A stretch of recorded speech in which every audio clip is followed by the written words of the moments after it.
Okay, that should be fine.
When the sun's out, bathe in sun.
grouping.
Oh, no, no.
All right.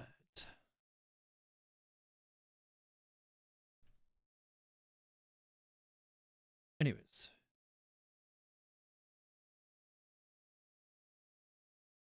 Hey, how's it going, everybody? Welcome. Hopefully everybody's having a great night or day, wherever you are. Hopefully everybody who wanted to get Rosaria has already gotten her. I will be beginning that push for her myself here in just a few minutes, but let's see who's already here. I know Rev's here because I was talking to him in the chat just a moment ago. Grim, how's it going? Welcome. Let's see. There's a bunch of people here already. Bungee Bubbles, welcome. Scarlet. No, HuTao. I'm talking now. Anyways, Pugsley, welcome. How's it going?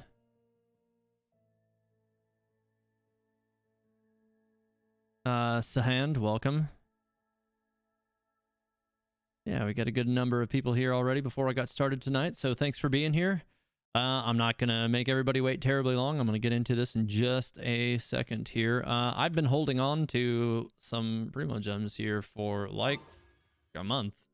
So I've been waiting for an opportunity to start using them, and I'm only pretty much concerned about Rosaria. If I end up with some child constellations, it is what it is. In the ideal world, I'll end up getting, you know, constellations for like Mona, not child, but whatever. Really what I am concerned with is getting Rosaria, and then I'm going to make a like an evaluation of her constellations and decide if I want any, if not multiple of those as well. And then after that, I will more than I'm going to start building Rosaria. I've got a number of artifacts sitting around that I need to level up. I've got a bunch of different spear weapons to try.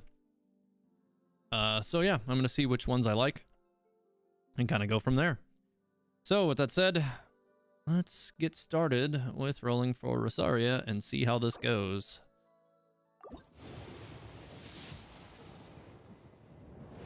Alright, so 4 stars on the first, but that's fine because that's what I'm looking for, right? I'm looking to get Rosaria, so I'm not really all that concerned about child. So this is like one of those weird things where I'm not even really concerned about seeing 5-star characters pop up. So got Barbara on this one, so nothing real special there.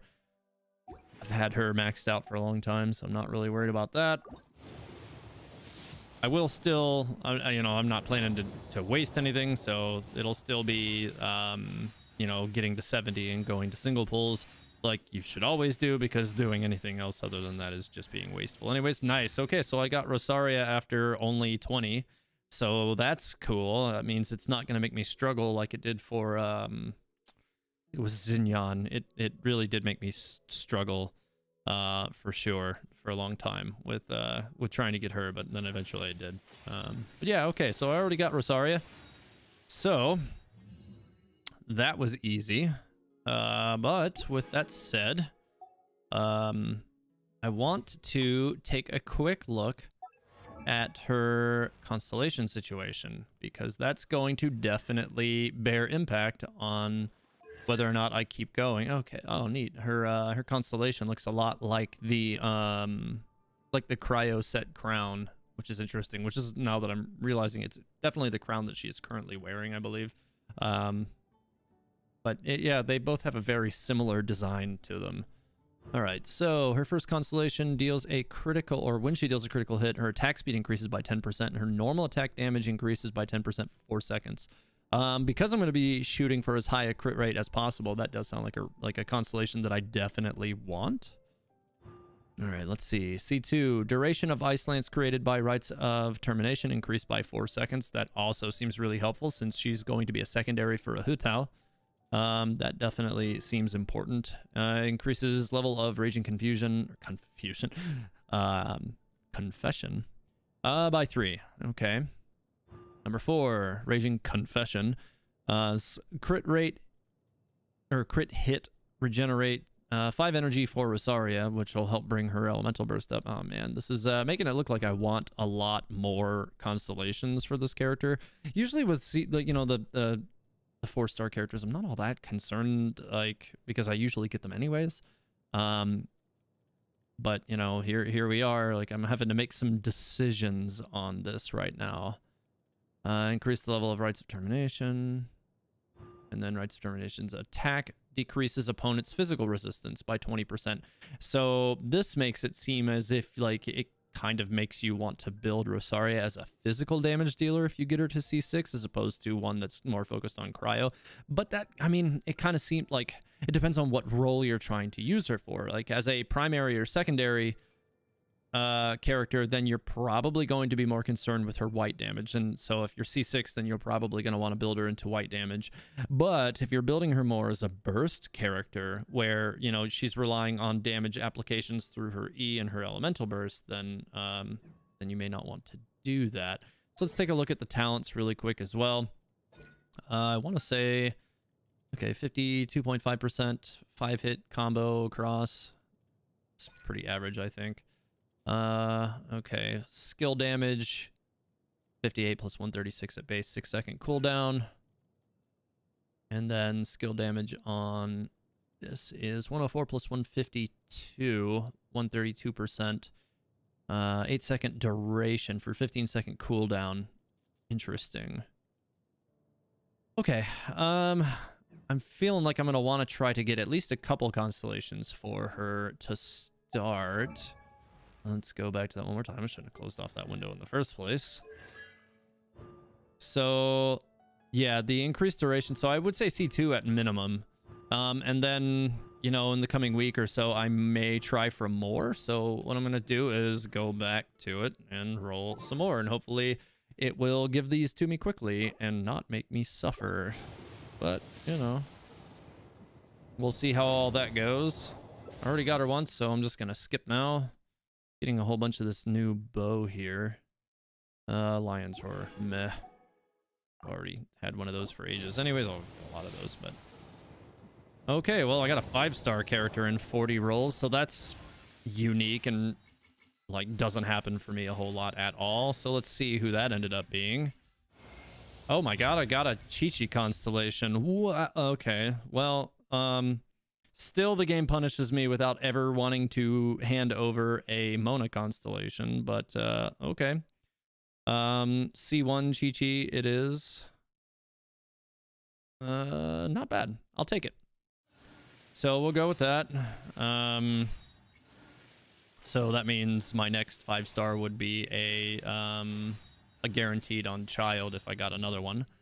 But yeah, I mean, that's fine. I end up getting a Chi-Chi on stream, which was the one character I couldn't get for the longest time. Rev, you still don't have Chi-Chi. He's dying right now. Oh, deepest apologies, Rev. Oof. Anyways, let's continue.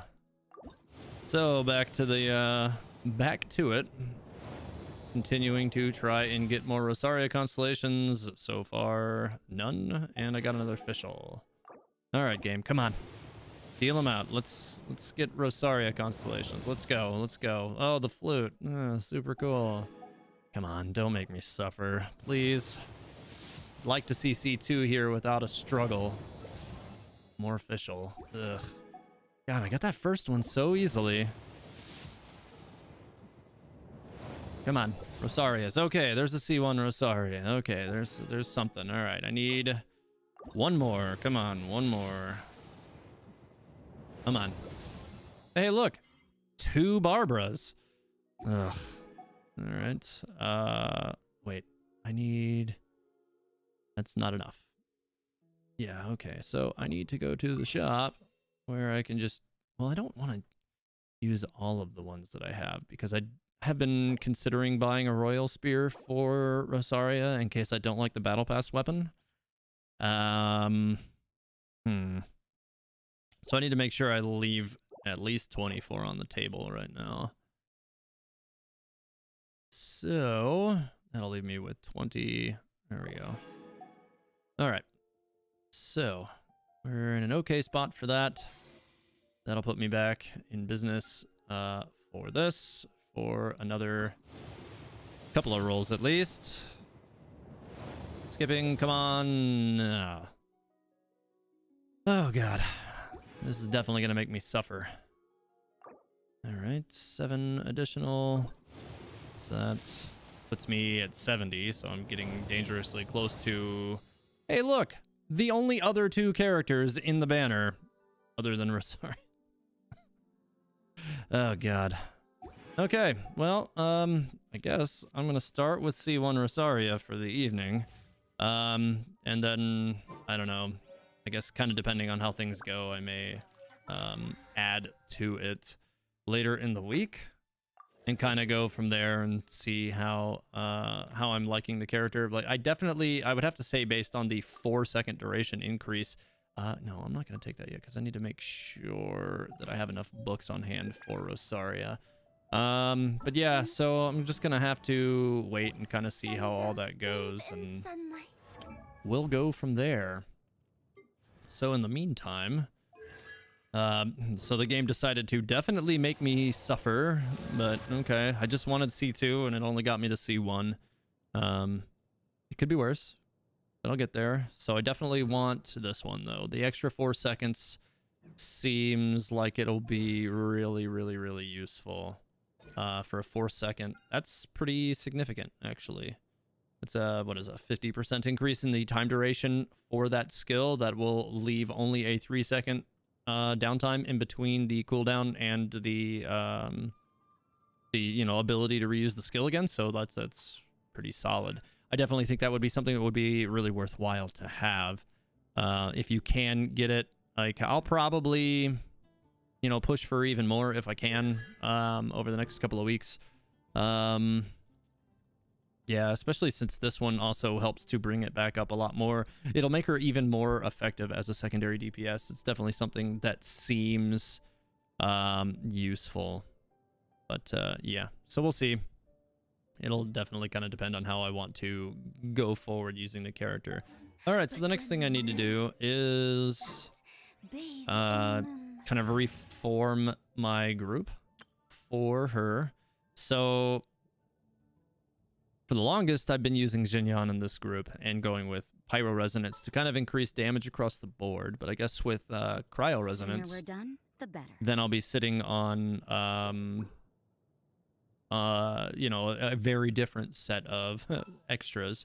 Kind of one of the other things that I want to do would be to replace Kaching in this grouping with Child as well, and he's a character I've been kind of slowly building up as well. I assume I'll end up getting at least a constellation during this. I'm already at 70 on pity, so I'll be pushing closer and closer to that. So I'll probably end up getting at least one constellation from Child whilst trying to get better for Rosaria in the near future. Bartek, how's it going? Welcome. Also BFU, welcome. How's it going? All right, so we got Rosaria going here. So let's get her leveled up first. Got plenty of enhancement materials to kind of help me along with this.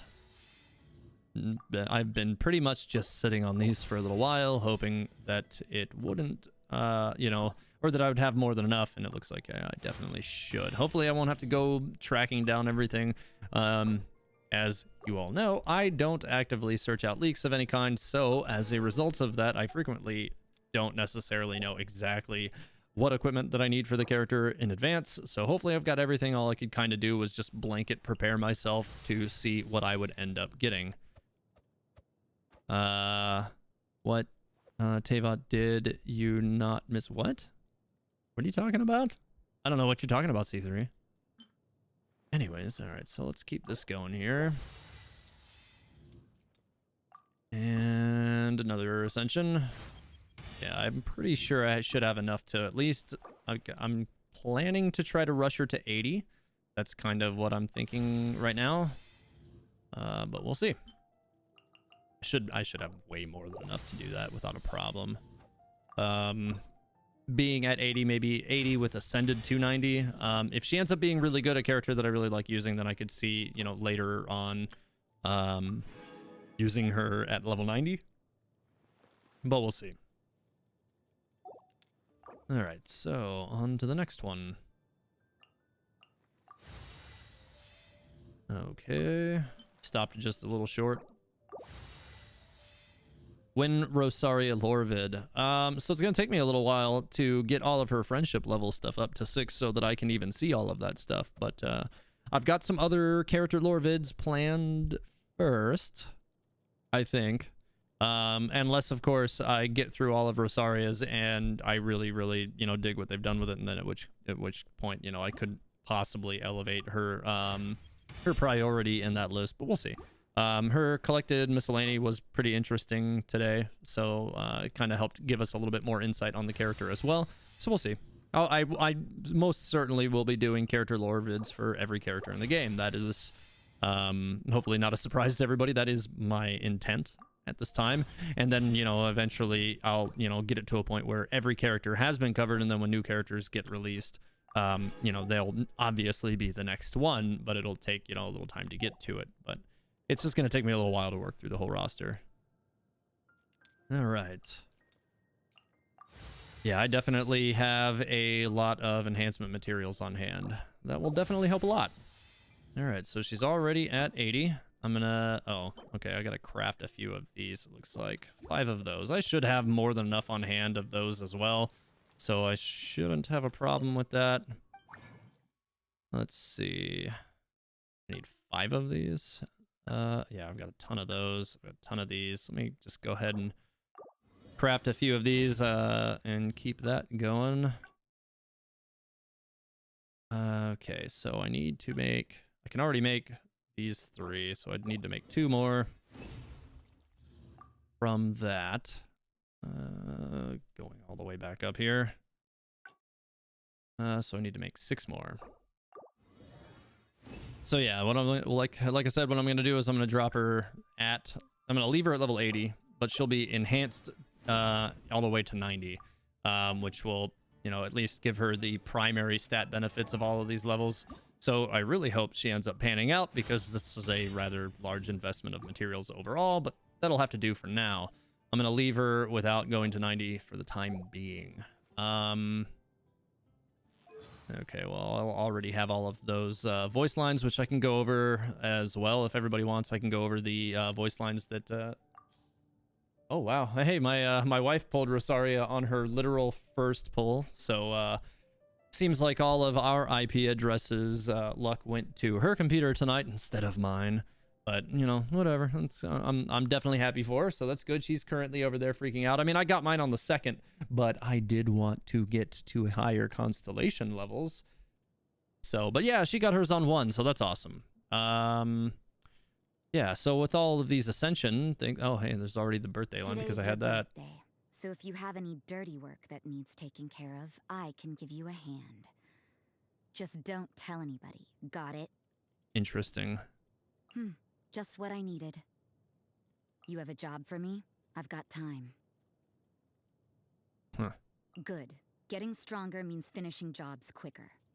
That's true. I'm no stranger to spilling blood, but never have I possessed such power before. For such blessings, I give you thanks. Interesting. Voido asks, what's my take on physical Rosaria, or did I plan to go or to do cryo? So I'm going to do a review of her talents here before I make the determination on which way I want to build her. And you know, here the thing is, I'm kind of also intending to use her as a secondary DPS in tandem with my HuTao. So, you know, that will give me those nice 2x melt damage you know, situations more frequently, and that'll be really, really nice as well. So that kind of makes me want to build her cryo, but having her, you know, in a place where she can deal increased physical damage isn't necessarily a bad thing either, especially if I were to say leave Kutching in this team, because she would then also be able to generate what is it, superconduct, so that I can decrease their physical resistance by 50%, which will further increase Rosaria's damage. So, as for weapons that I have on hand for her, I do already have this weapon at level 80 that I could throw on her. I don't really use Xiao very much at all, so I could technically use that as well. But I do have this. It's a crit rate weapon, which is something that is definitely really valuable. It just has lower base attack than I usually would like to see. Now, kind of one of the ways to get around this is to go with the Royal Weapon, which has both a significant increase in attack as well as a slide scale increase in critical, where basically after every hit, and you know, polearm characters attack really fast, each hit is subsequently more likely to crit than the one before it, which is really, really nice. So there is also that. Now, there's some people asking about whether or not Dragon Spine Spear will be good for Rosaria. I would have to say yes, but only if you're going to build her into a physical bonus damage, a white damage dealer primarily. So there is that. Now, some people are like, you don't use Xiao. Currently, no, I don't really use Xiao. I have so many other characters that are really, really well built that I just haven't had the time or purpose to focus on building him. You know, like if I can go into most domains and clear them in, 45 to 50 seconds, like what do I need them for? I don't need them. I can clear, through 12-3 in the Spiral Abyss week after week without him. I don't need him. It's fine. Eventually, I will build him, for sure. I definitely recognize and agree that he's a great character. I just haven't had the need to focus on him yet. I can say that I have that ridiculous R5 Primordial Jade Spear that is on my Zhongli. If they bring Vortex Vanquisher back, I will roll for it. And if I get it, I will more than likely rebuild my Zhongli as a support burst dealer using the Vortex Vanquisher, which will then free up the Primordial Jade Spear to be put on Xiao. And if I can put that on him without, nerfing my Zhongli, then, that would be the time when I would more than likely build Xiao. But it's unlikely that I'll build him before that occurs, just because I really don't want to do that. Has 0 kills at Teva Astoria. Man, is it that time of the week already? Sup, congrats on the Rosaria poll. Thanks, I appreciate it. As physical DPS at Barca. Yeah, I mean, so it really does depend, like I said, on what you need the character to do as far as which way you should build her. Yeah, like I said, now, for me, if she's going to be your primary DPS, it's probably going to behoove you to build her as a white damage dealer using a weapon like Dragon Spine Spear, or any other spear that has physical damage bonus. But if she is... if she's going to be a secondary DPS whose job is to, deal damage when, say, HuTao or your fire primary DPS's main skill is not going to be at its best, then you probably want to, set her up for a more like cryo bursty situation, which is kind of what I'm looking at doing right now. I have a lot of good cryo artifacts sitting on hand, so I haven't decided how I want to handle that yet. Right now, I'm looking at using Deathmatch. If I don't like Deathmatch, then I'm going to buy the Royal Spear and level that up. And if I don't like that, then I'll level up the Dragon Spine Spear. But right now, I'm looking at Deathmatch to see how this ends up working. So, I'm going to go ahead and equip that on her, because it's already enhanced primarily. That's one of the biggest things. But now I need to get over into... her talents here. I don't even know which book she uses for that. So she uses the ballad book. So I don't know how many of those I have on hand. Right now I'm looking into building her, like I said, as a burster. So first I need to kind of get a good feel for some of the basics on this character. That's interesting. So it has like a nice like lunging effect. And I do believe that passes through enemies when you use it, or at least small type enemies. So that should be useful on its own. She kind of, like, her charge works a lot like Xiangling's, so that should not be any kind of a surprise at all. You can't run. All right, so now that I got a base feel for how that would work, I mean, with HuTao as a damage dealer, as a primary,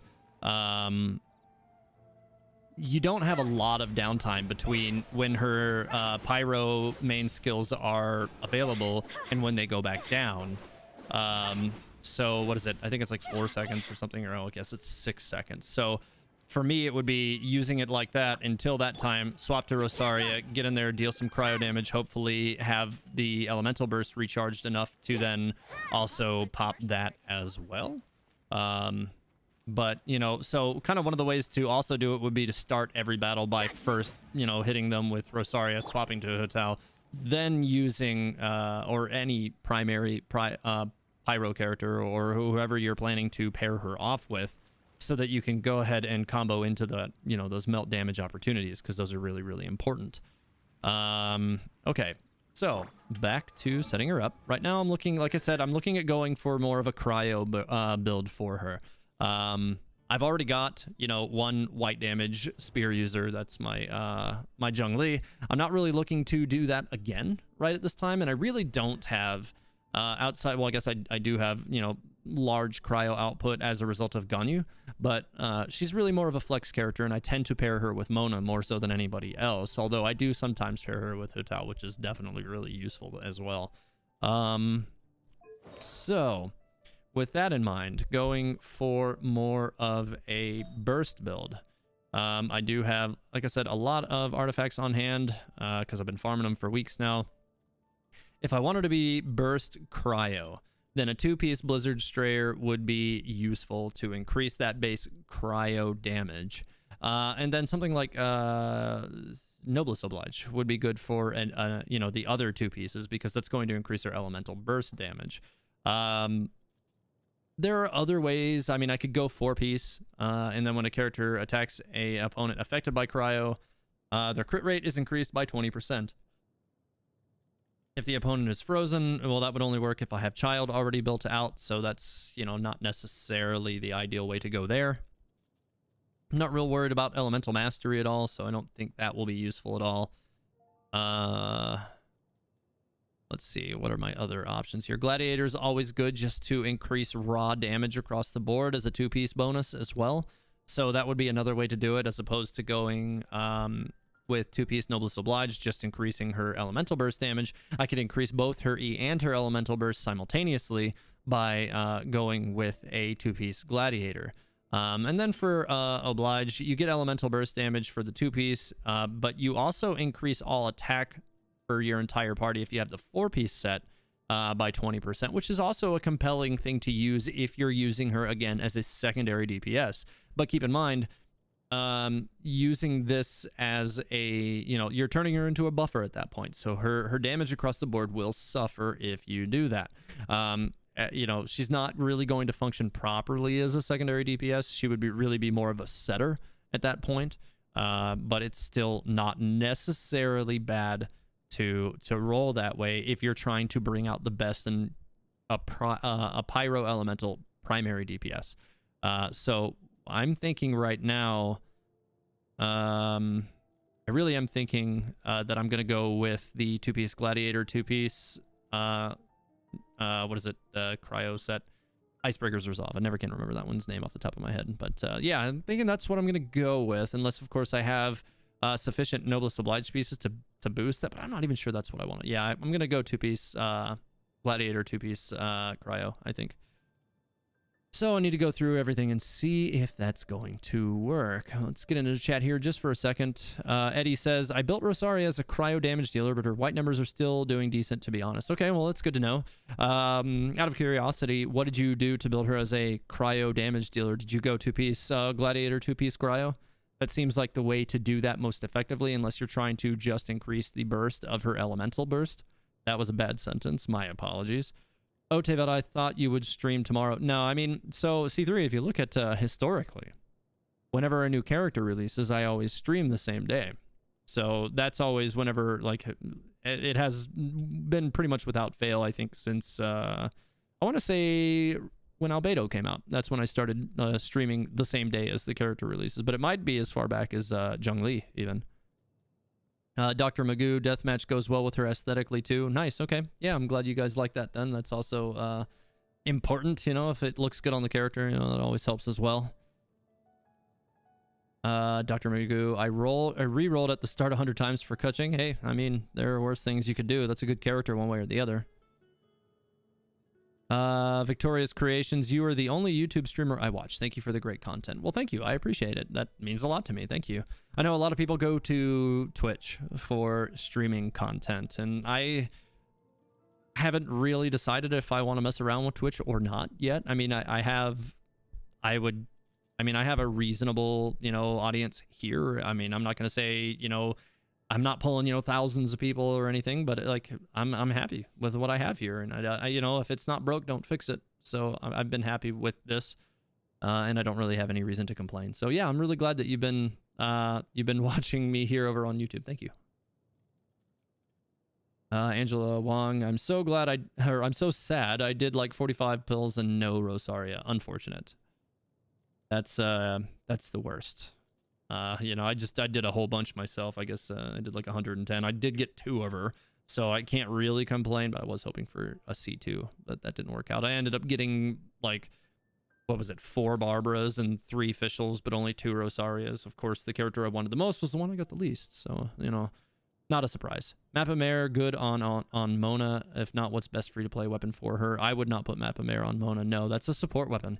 I would say free-to-play weapons for Mona would be more along the lines of Eye of Perception or the Widsith. Widsith would probably be the best option in free-to-play, I would say. I gave her 2-piece Glad 2-piece Bloodstained and R5 Dragonspine Spear Roast Meat. Okay, so you're going for more of a white damage build ambient deal. Okay. Yeah, I mean, that makes sense too. If you're going to use her as a primary, absolutely, that would be the way to go.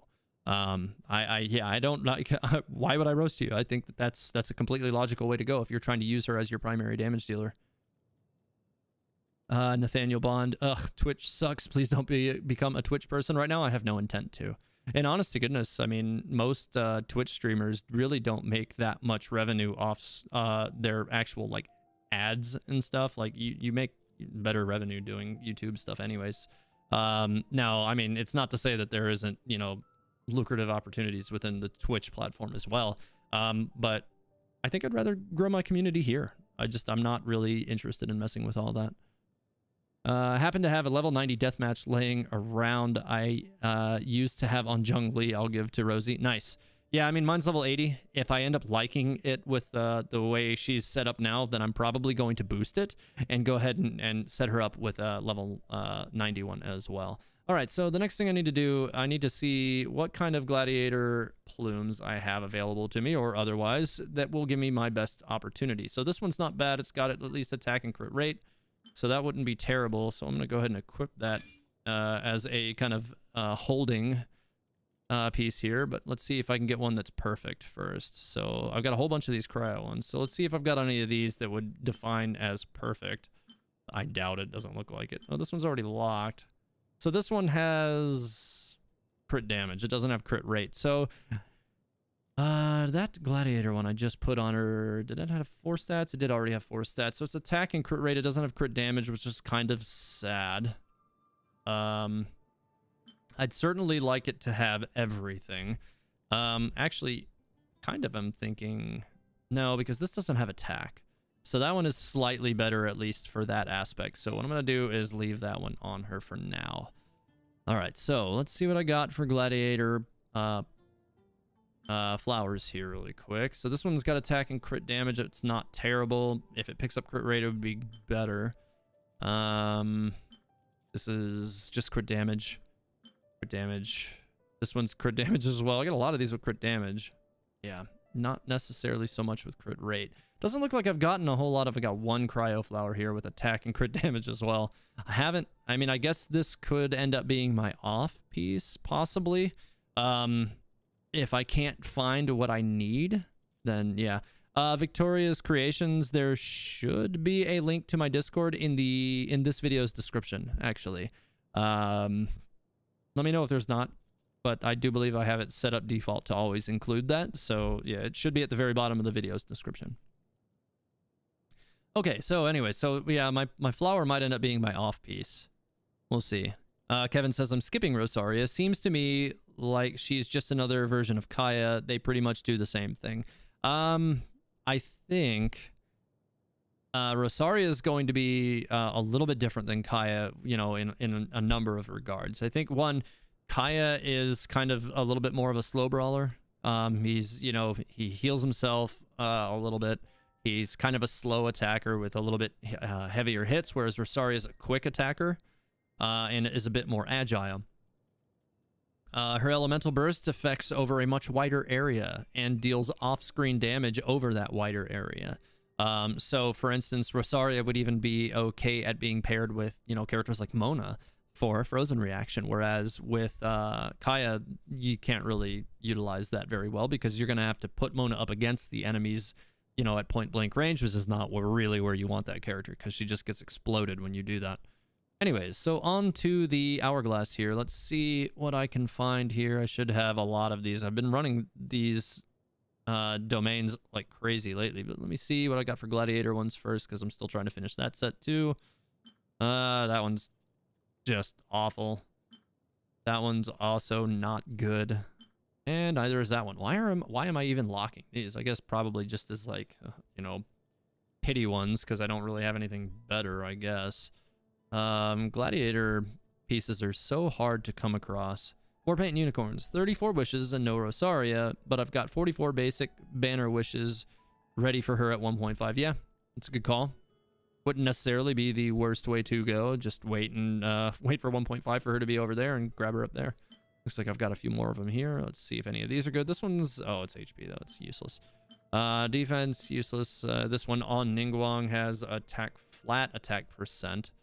If it didn't pick up... Like, I'm getting kind of screwed on some of these, aren't I? All right, so this one's got attack, but nothing good for substats. This one's got crit rate, so I'm going to equip that one, and we're going to look through the other ones. So this one already has a crit rate and crit damage, so I can go ahead and pretty much tell you that that's probably going to be the one I'm going to use. This one also has a bit of energy recharge, so I don't care about that one so much. It's looking like it's going to be that one. This one's HP with the both of those. Yeah, so attack and then crit rate, crit damage, that's the big one. So that's definitely going to be the one I'm going to stick with there.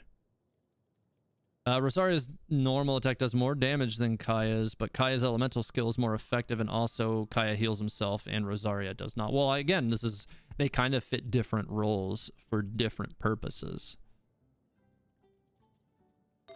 All right, so now I have... I've only gotten 2 pieces equipped so far. Got to still go through a few of these. So let's go to the goblet. Let's see if I can find a decent cryo bonus damage goblet. I don't know that I have any that are already cryo pieces, which means I'm probably going to have to take one that's off in this slot, which is not ideal, but it just is what it is. So let's see if I can get one. I don't think I... Okay. Well then. So I need to set the filter for cryo bonus. So let's see what we got here. Alright. So that's cryo bonus with crit rate. That's already not bad. That'll probably be the one that I end up using, probably, unless I have one that's already got everything. This is crit rate and attack, so this one actually is better. It's an off piece no matter what anyways at this point. If I can get one that has attack, crit rate, and crit damage, we're definitely in business, but doesn't look good for that. Okay, no, so we're definitely going with this one right now, it looks like. Yeah. So I'm going to stick with that one, which means now I'm kind of stuck. So I have to basically pick from gladiator pieces and cryo pieces in order to finish or set bonuses. At Teyvat Astoria, what's going to be Rosaria's team comp? You going for more of a frozen melt or superconduct or shatter? Right now, frozen melt is the idea. Right now, I'm definitely pairing her up with HuTao because I've not really set a permanent party for HuTao. She's just been kind of in like a hodgepodge party because the character is so good anyways. I could plug her into anything. It didn't really matter. But with how well she was built. So right now, I'm kind of hoping to build Rosaria to be self-sufficient, but also help bring out HuTao's power that much more.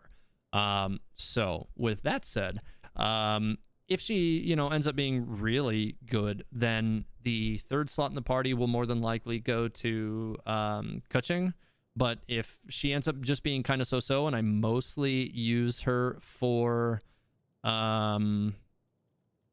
If I mostly use her for, for secondary DPS purposes and burst damage opportunities and melt opportunities, then I'll more than likely put Child in the third slot and finally build him, which is something I've been meaning to do for a while anyways.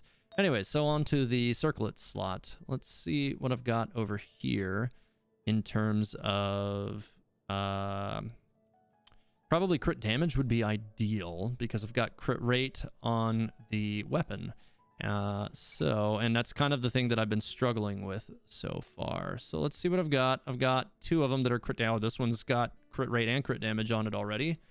And so does this one, but it also has crit rate and attack, which is nice. This one's got crit rate and energy recharge. So I think what I'm going to do, I'm going to enhance this one and see if it picks up attack. If it picks up attack, I'm going to use it. If it doesn't, then I'm going to take this one. So what I'm going to do is I'm going to go ahead and enhance this one now a few levels to level 4. And see what it gets.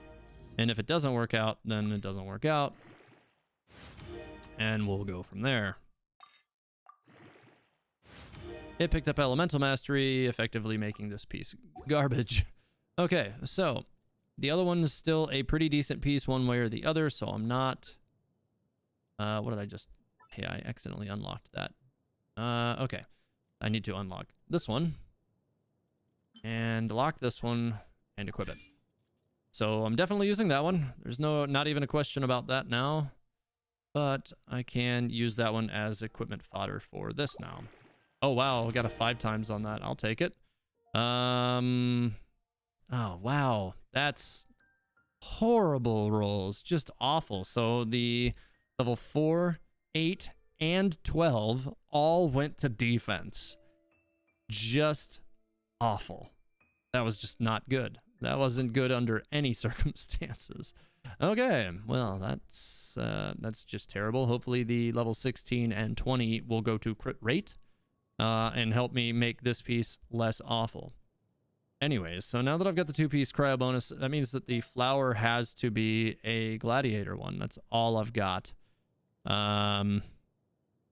So got this one on Jean. This one is attack and crit rate. Honest to goodness, I think I'd rather have this on Rosaria than Jean, just because Jean isn't really intended to be a damage dealer for me. She's mostly focused on being a healer. So we'll see. But let me take a look again at what else I have before I make that final determination, because I hate to steal things from characters unless I absolutely have to. I do have this one on Venti with crit damage and attack. I could take that from him as well. This one's crit damage and attack as well. If any of these ones with crit damage and attack pick up crit rate, I'd still be in business one way or the other, which wouldn't be bad, especially if it also has energy recharge. That would also be nice, because bringing up her elemental burst more frequently would definitely be useful.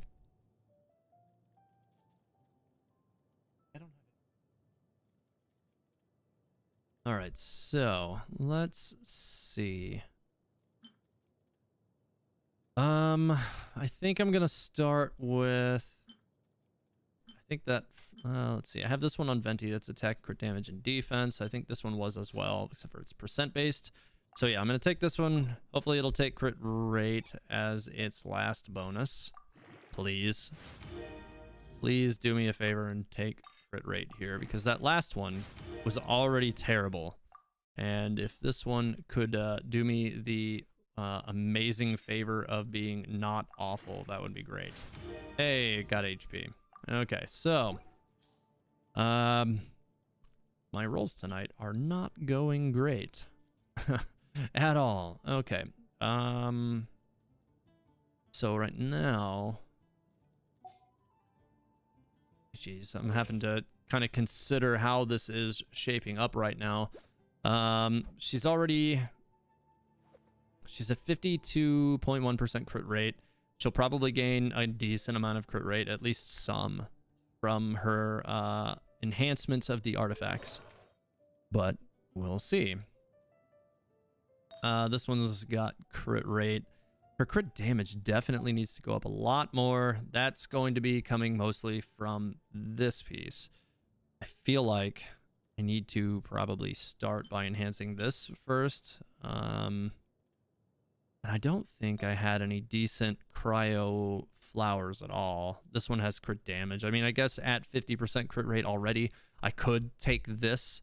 And it just depends on if I have any good circlets that will fulfill the crit damage roll for me. Let me take a look really quick.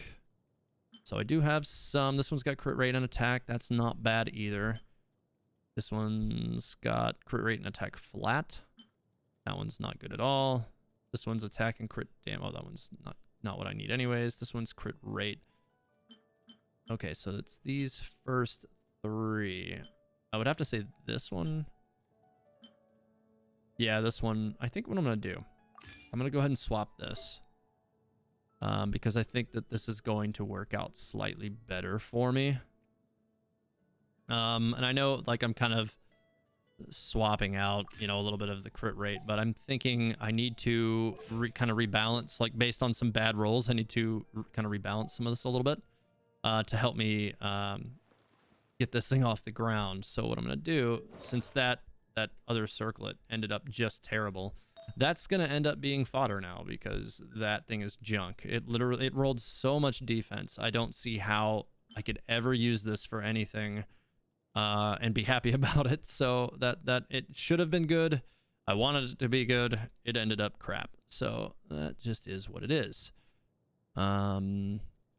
Okay, so let's use it as fodder on this. And hopefully I'll get a little bit luckier with it than I did on the last one. All right, so I took crit rate, looks like twice, and HP once. Wait, no, I would have only gotten 1 and 1, right? So I would have gotten, no. Yeah, so it looks like crit rate went twice. Maybe at 4, no. Yeah, I only got 2, never mind. So I got crit rate once and I got HP once. Okay, so now I need to, because I didn't get all the way to 12. Okay, so I'm going to continue enhancing this one, and we'll see what we get.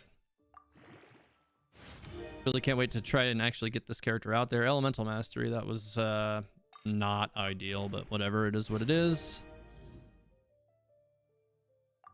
Okay. We're just going to keep on going through this until this one's at max. The crit damage stat's probably the most important of the stats that I need to enhance for her at this point anyways. She's right around 50% crit rate regardless. I do need more crit rate. I need that to continue on its way up as well. I got attack on that one. That's not bad. Hopefully the last one will take crit rate. That will make this a pretty decent artifact. It's not bad already as it is, but it could definitely be better. So it's kind of one of those things where it makes it look like I'll probably be still farming for more pieces for Rosaria one way or the other. But we'll see. And you know, it kind of went like this for me on Ganyu as well. I don't know what it is about this game. Like it'll you know, feed me forever on hydro and pyro artifacts, but anytime I want to increase, oh, and electro, but anytime I want to increase a cryo character, it's like, nah, you can't do that. You're not, we're gonna give you garbage. You don't get to have good artifacts. All right, let's see. Come on, crit rate. Yes, I got crit rate.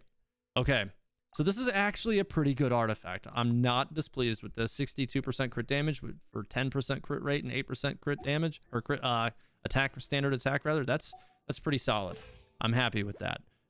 So she's already at 60% crit rate and 124 crit damage before enhancing any of her other artifacts yet. So that's not bad at all.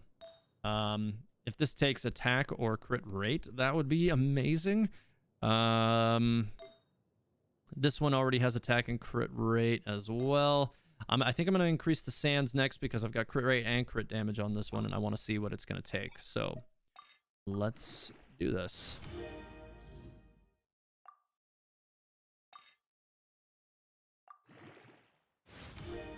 So hopefully this grabs attack or attack flat. No, it grabbed defense. That is unfortunate. That is definitely unfortunate. But let's keep burning with this. And keep on going. Defense, great. So this artifact is shaping up just terrible so far. Two enhancements, both defense so far. If it takes it again at level 12, I might end up, you know, looking to one of my other artifacts because this one's already doubling down on the stats that I don't need. All right, so let's keep on going.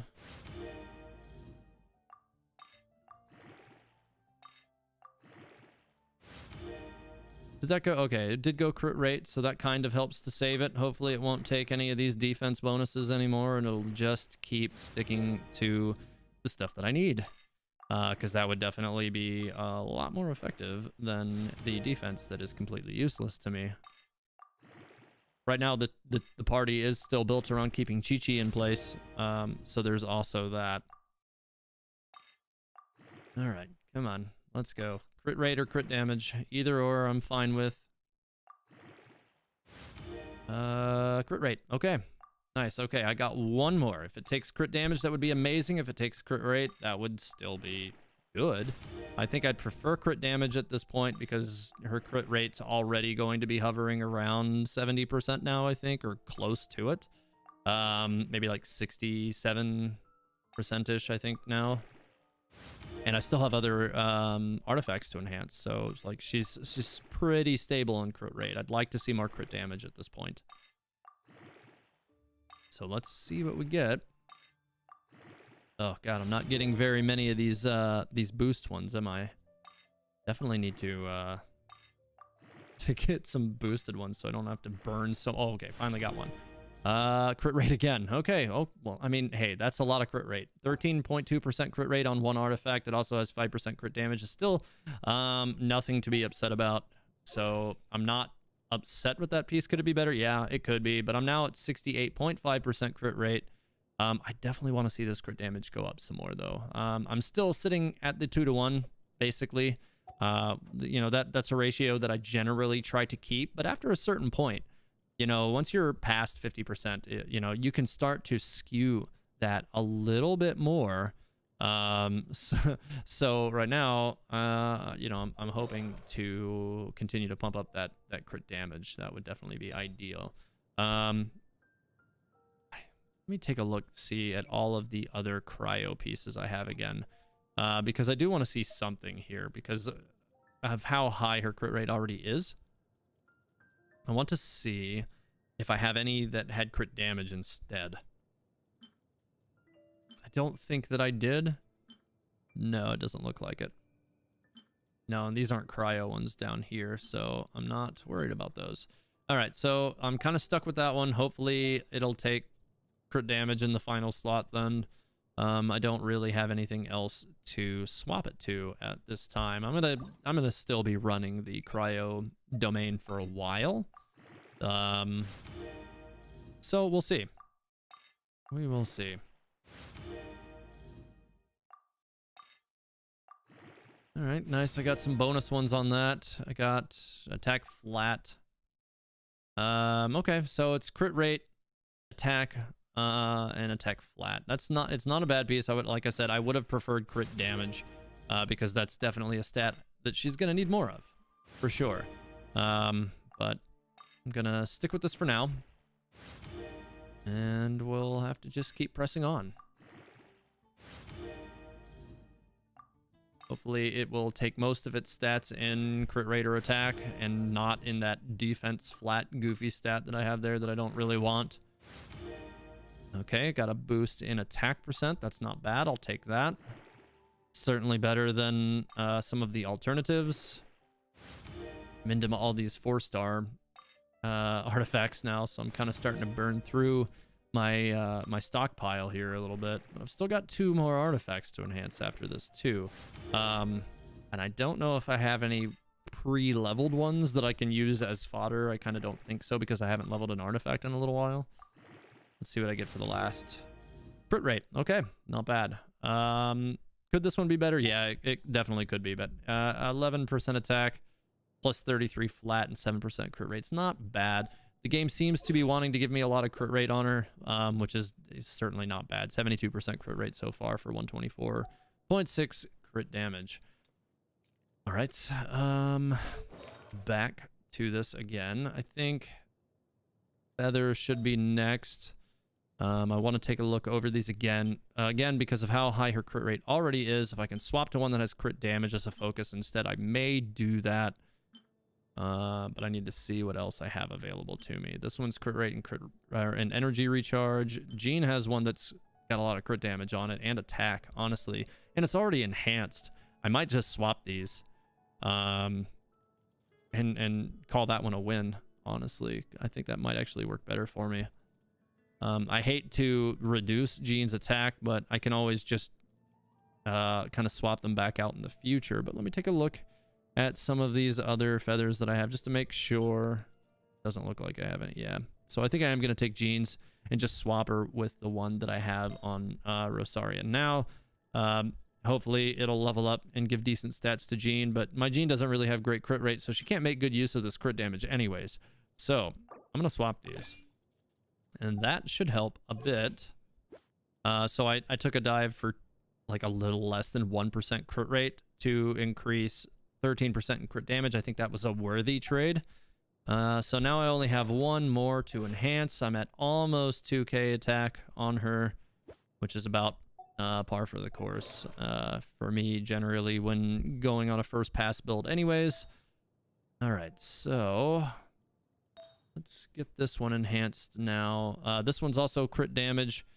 I think it was the only one that I had that had crit damage, I believe. Yeah, it was the only one that had crit damage. So, and that's the stat that I'm most interested in enhancing at this time. Oh, this one also has crit damage. It's double attack and crit damage, which is not a bad thing. Again, she's got so much crit rate already that it kind of almost doesn't matter. Now, yeah, it kind of makes me want to press this one to +4 and see what happens. If I get this one to +4 and it takes crit rate, that would be nice. But if it takes anything else, then I could just throw it into fodder on this one, which is already, you know, it's sitting on 4 bonuses, so potentially one of these stats could end up quite a bit higher than any other stat on the piece anyways, because it was a default 4-slotted piece. So that's what we're going to do. I'm going to enhance this one with 4, and we're going to see what happens. And it'll just be fodder if it doesn't work. All right, so it took attack as a flat, and it leaves me basically with no advantage for using this piece. So yeah, I'm going to swap back to the other one and just use that one as fodder. So that's good. Hopefully I can get most of what I put into that one back out. Okay, well, I got 5 in a little chunk there. I got defense on that one. Unfortunate, but okay, whatever. I'll take the extra attack and all that I've already gotten this piece anyway, so it's still kind of a win, but please no more defense. Crit damage. Okay, good. That's the stat I need. Let's keep going with the crit damage, because I want to actually get into using this character some here instead of just enhancing it like I have been for the past like 45 minutes. Oh, I didn't even see what that one went into. I think attack. Looked like attack. Yeah, okay. Looked away for just a second, right at the wrong time. But yeah, it went into attack %, which if it was going to go into any of them, I'm glad it went into %. All right, so... Oh, I got a 2x bonus on that. What'd we get? Oh, defense. Cool. That's that I didn't want. All right, 1 to go. Last one. Please, not defense. Please don't go to defense. I've already taken 2 enhancements in defense. No more, please. Please go to crit damage. Crit damage would be amazing. Attack % would be acceptable. Come on. Oh, making me do 1 more. Oh my god, it went to defense. Ugh. Ugh, just kill me. Okay. Well, I got a lot of defense on that piece, so I'm gonna probably have to continue trying to farm for a replacement flower in the near future, because none of these really worked out the way I wanted them to. Unless, of course, this one ended up picking up like crit damage or something if I enhance it. I guess I could enhance this piece and see what it takes, because it does have energy recharge, and that would be nice. So actually, that is something I'm gonna do. Let's get this one to 4 and see what it gets. If it picks up crit damage, then it could be worth using it. If not, then it's trash. Yeah, it's trash. Okay, well, it was worth a shot. Now I have another piece of fodder to throw at a different piece, but it is what it is. It's not like it's a bad artifact. Oh, come on, game. You had to drop me at 1999 attack. You couldn't just do me the solid of passing over into 2000. Really? Really? Ugh, just awful. Okay, well, anyways, let's take a look at the talents then. I am currently planning to, mainly focus on her elemental skills. So I am going to need to enhance those first. So I need to take the ballad books as well from my battle pass. Wrong window.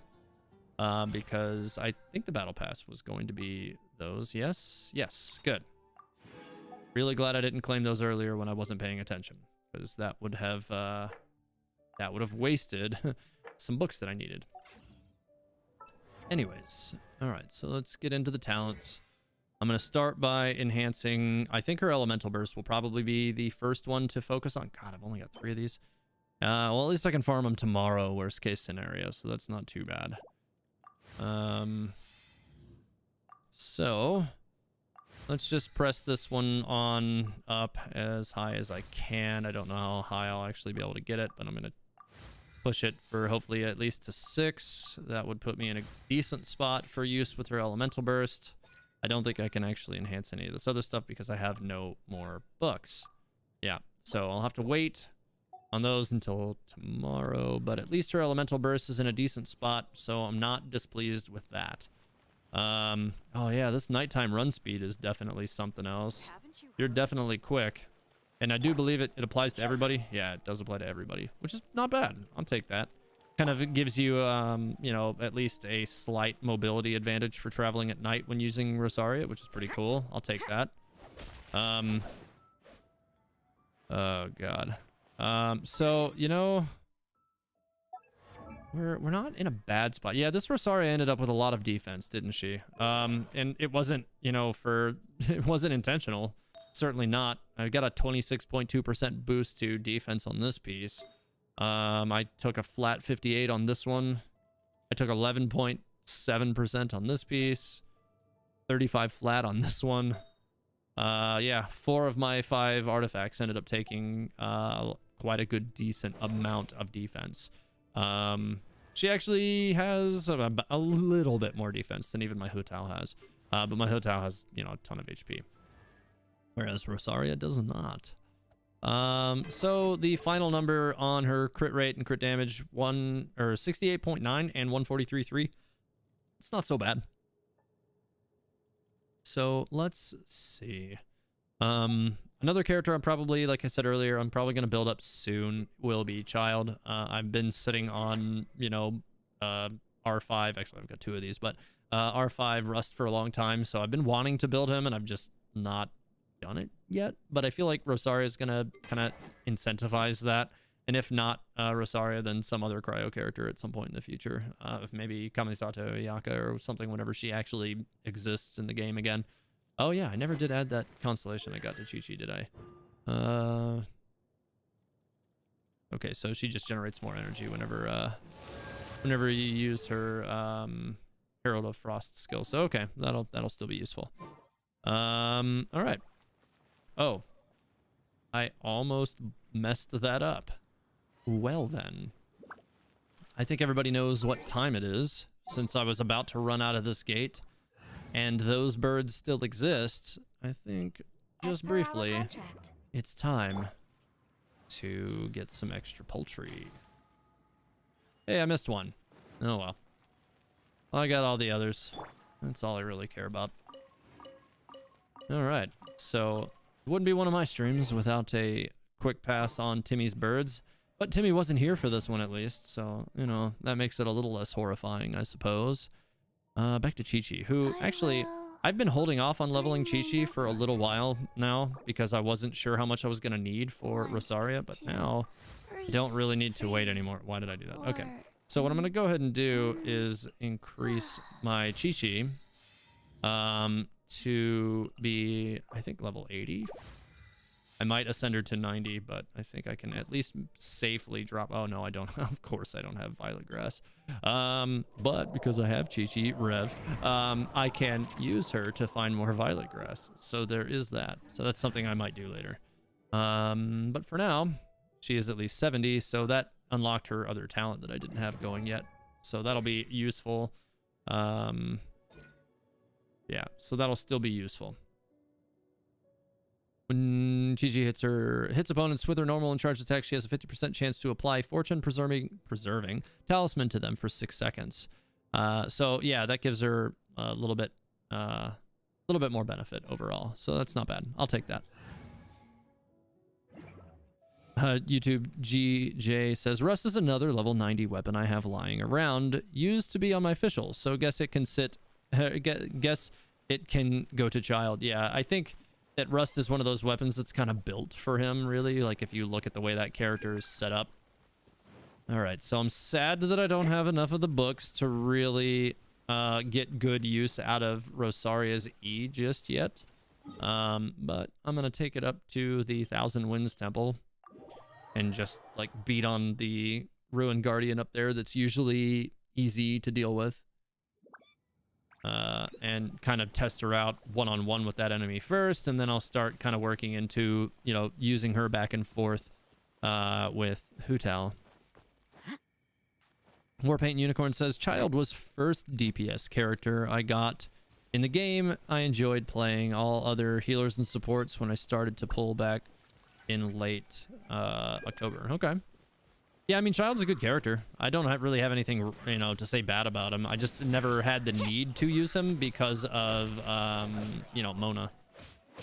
Okay, I mean, that's not traditionally great damage that she's dealing there, but compared to some of my other characters, like even I think HuTao's white damage just outdeals that. Yeah, it does. But say for instance, if I were to, okay, well that actually was decent damage though. The actual like elemental attack was definitely solid. I do like that it puts you behind them. And I got that immediate 18k right afterwards with HuTao, which was pretty nice. Let me pick up these lamp grass while I'm over here too. Yeah, give me all of these. Okay. I'm definitely gonna have to character swap on this one. Yeah. He didn't even let me get a hit. Okay. This guy is gonna have to go. Alright. Oh, okay. He just exploded the moment his shield went down, but that's fine. Do need to heal my HuTao up again before she dies or something. At Teva Astoria, what do you have on the Sans helmet and goblet on my Xinyan and Mona? So for Mona, everything that I have on her will come across the bottom left corner of the screen at some point. It scrolls through my characters that are properly built. HuTao was the last character that I properly built, and that's why she's you know, she was the most recent character included. But Rosaria will likely also be headlined on there in future streams because she's basically fully built at this point anyways. But I'll probably also... I haven't finished building my Xinyan, but she is using a full 4-piece bolide set because she is being used generally with Zhongli. So that's kind of, you know, that whole team is built around shields. That's what its whole point was. Oh, hey, Black, how's it going? Welcome. I'm glad you're here tonight. I got Rosaria in 20 pulls, actually. I got her really, really fast, so that was pretty nice. She's currently at Constellation 1. I was hoping for Constellation 2, but I'll take Constellation 1 in a pinch for now. I'll probably try and roll for her again later in the week and kind of see how that goes. All right, so let's see how she deals with this. I still haven't gotten her Elemental Burst to come up yet. Actually, let me just go ahead and plug him with that, too. Okay, that was not bad damage, actually. And her white damage actually is doing okay with the superconduct being active. Yeah, her white damage is not bad with superconduct. I'd like to see it go up a little bit more, but of course she's not really built for that, right? Like I built her to deal cryo damage, which considering she's at talent level 1 on her E and it's already critting around 5k, that leaves me pretty confident that her talent that will do a lot more damage later. That's gonna actually be a pretty effective skill. So yeah, that's not bad. That's not bad at all. The damage that she put down with her Elemental Burst was quite solid at level 6. Okay, so I don't really have any noteworthy complaints about how she performed on that interaction. At Teva Astoria, am I ever going to do a giveaway? I already did one a couple weeks ago. I gave away a Razor Kishi on stream, which hasn't actually mailed out yet. Sorry, Rev. I'm actually planning to mail it out tomorrow. We were working on some of the little extras that are coming with it. So if you're still here, Rev, that's why you haven't gotten it yet. But it should be mailing out this week, and you'll see that soon. Yeah, I'd imagine it should get to you within a week of that. But yeah, so Rev won that. But yeah, so I had that giveaway about 2 weeks ago. And so yeah, I will be doing other giveaways in the future as well. Okay, so I'm definitely digging the overall like play style of the character. I think having her base attack actually leveled up will help later too.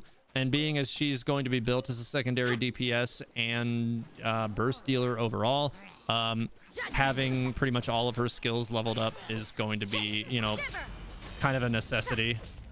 I wish her Elemental Burst would charge a touch faster. I kind of like the way it's recharging makes me think it's an 80-point recharge, but she might just have really bad energy recharge as a stat. So I need to take a look at that really quick, to see which one it is. What's the cost? The cost is 60. Okay, so it's not an 80, but that's why it's taking a little while, but she might also have bad energy recharge. So let's take a look at that. Yeah. So that's not helping any.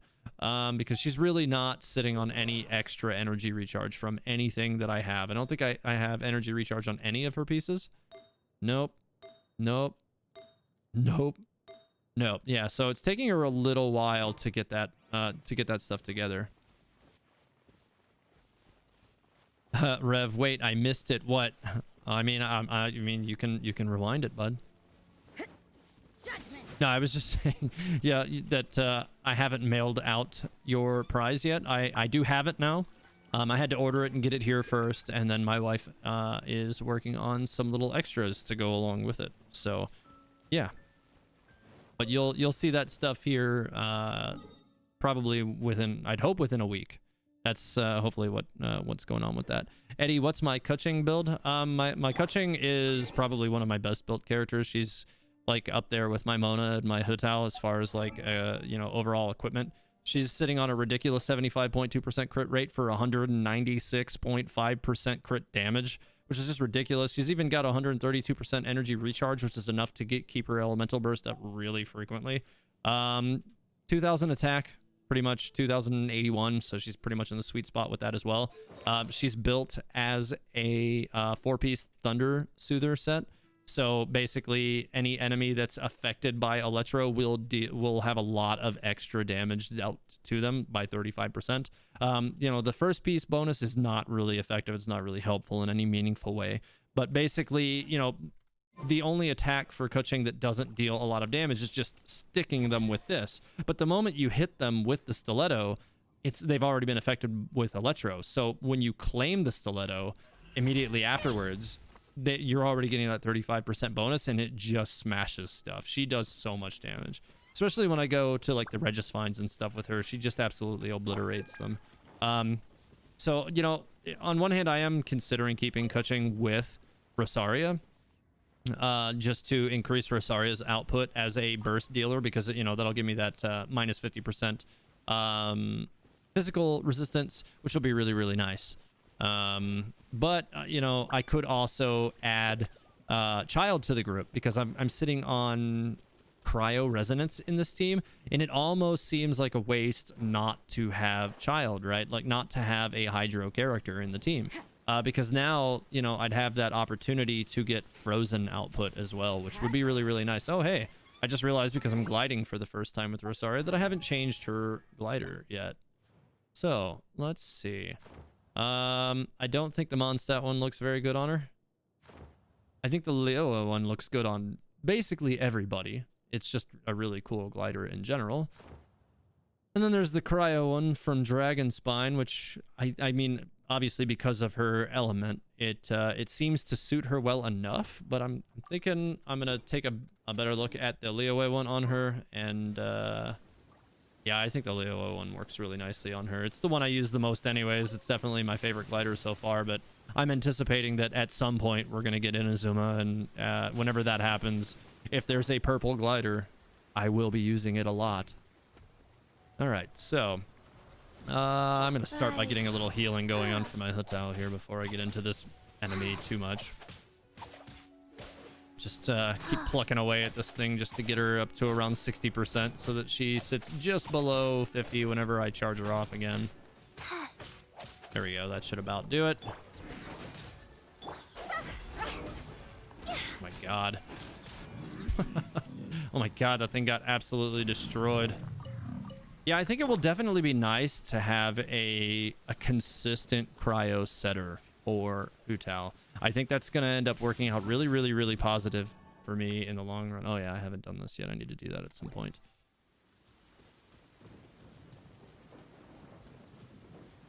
NB Muffin says, I think YouTube has taken a Twitch type decision over the past few days. You can't fast forward or rewind streams anymore. It's kept so you're live. Interesting. Really? I did not know that. I feel like they usually send emails whenever they change serious stuff like that, and I didn't see anything on that. I'm gonna have to check into that. The rewind not working on your stream, but it's working on others running on YouTube right now. That makes me wonder if it might just be a setting, which I can change on the fly. Hang on. It might be possible for me to, let's see. Don't see any settings here that would change that, actually. No. No, I don't see any settings that allow me to change that. At least not right now. So I'll have to look into that in the future and see if I can figure out why you're not able to rewind it or do any of that stuff with it, but it is what it is. All right, anyways, continuing along. Oh, by the way, guys, if you're enjoying the content, make sure to like the video. It really does help me out a lot. The YouTube algorithm pretty much bases video and channel recommendations on who's getting the most likes, who's getting the most subscribers. And while we're doing a really good job on the whole subscriber goal thing, it's falling off a little bit. Like, the pace has fallen off actually quite a good bit over the last month. And my goal is to try to hit 100,000 subscribers by the end of 2021. Yeah, I thought I was going to get struck by lightning and I missed it. Anyways, yeah, so my goal is to hit 100,000 subscribers by the end of 2021. But if I can't pick up the pace by about 2,000 subscribers per month, then I might not make it. I'm definitely going to make my 50,000 subscriber goal.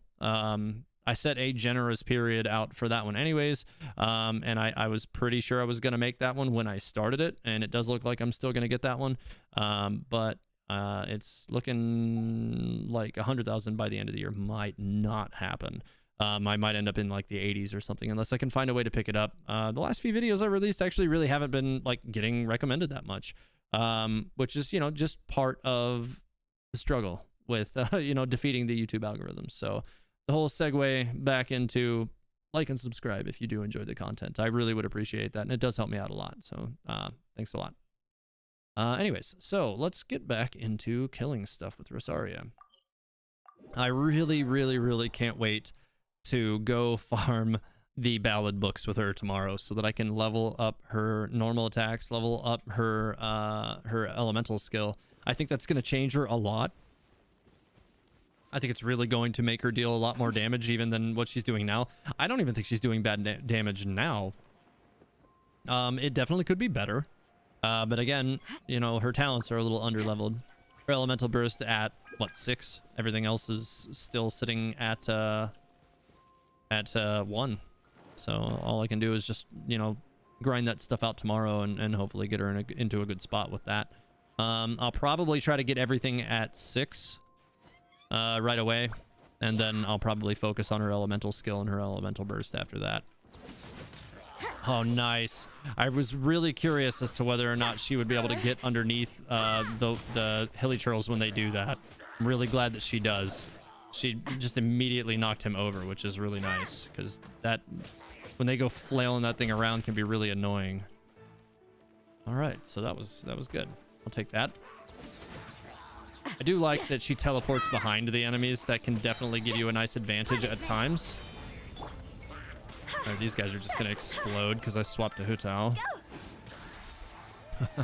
Yeah, they didn't stand a chance. All right, so now I'll go down here and take out these Geo Slimes. All right, well, they have that element on them. Hopefully I can blow those shields up right away. Not quite. Okay, well, now they're pretty much gone. Yeah, I mean, her elemental skill is already tagging these enemies on crits for pretty good damage.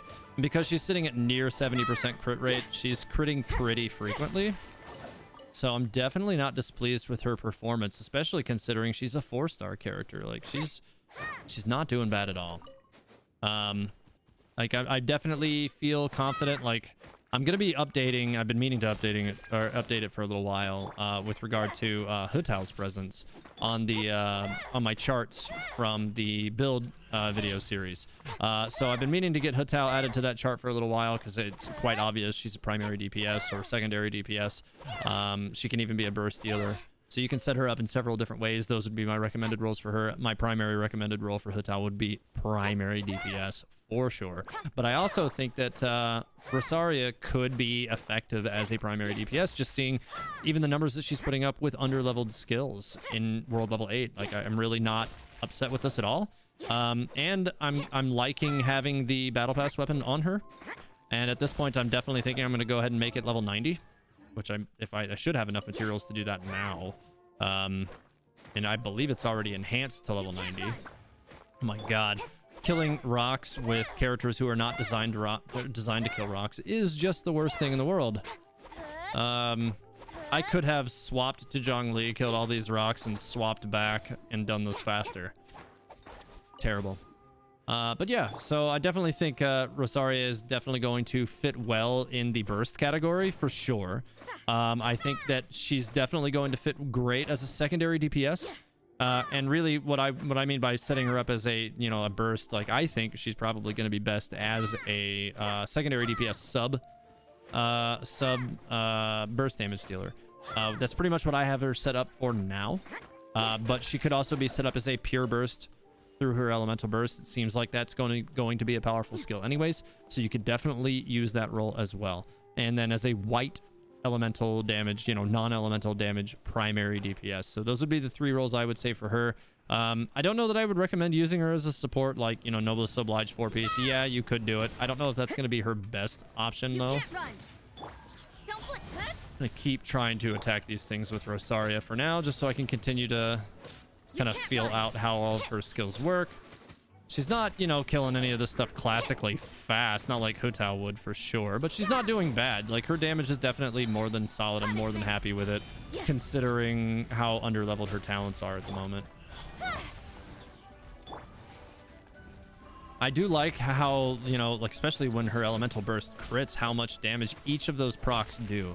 Like, that's pretty solid damage. I really don't have any complaints about that either. Nathaniel Bond, totally random, but I've been playing Child Trial over and over for about the last hour, and I love him. It'd be really great to see some gameplay at Teyvada Story. Yeah, it's definitely my plan to set Child up finally in the very near future. Oh, please die. Oh, he didn't die. Okay, well, I'm just gonna use Elemental Burst and kill him then. I was a little worried that I was just gonna get insta-killed for that decision, but at least I had her Elemental Burst. But yeah, I am planning to build Child in the very near future. Like I was saying earlier, I don't really think I have the materials to build him up right now, because I do need to get his weapon leveled up. I do have a full... I don't have a full artifact set on him. I'm thinking, you know, he'll still be like a secondary DPS. Obviously, he's not a good primary DPS unless you have him at C6. But I would need to get him either... I really need to get him a 4-piece Hydro set, and that's one of the things that's been holding me off from finishing his build, but I also haven't checked something out. This is a really good piece that I really don't want to take away from him, because it's got pretty good stats on it. This is already leveled up at 20. It's good, but I wouldn't say it's, like, you know, traditionally great. This one, let's see, that's, yeah, crit rate and energy recharge. So, you know, if I gave him this and it picked up decent stats, it'd be okay. Yeah, and he'd take that bonus finally, which would be good. I've got a lot of other ones. Let me take a look through these really quick as well. This is attack and crit damage.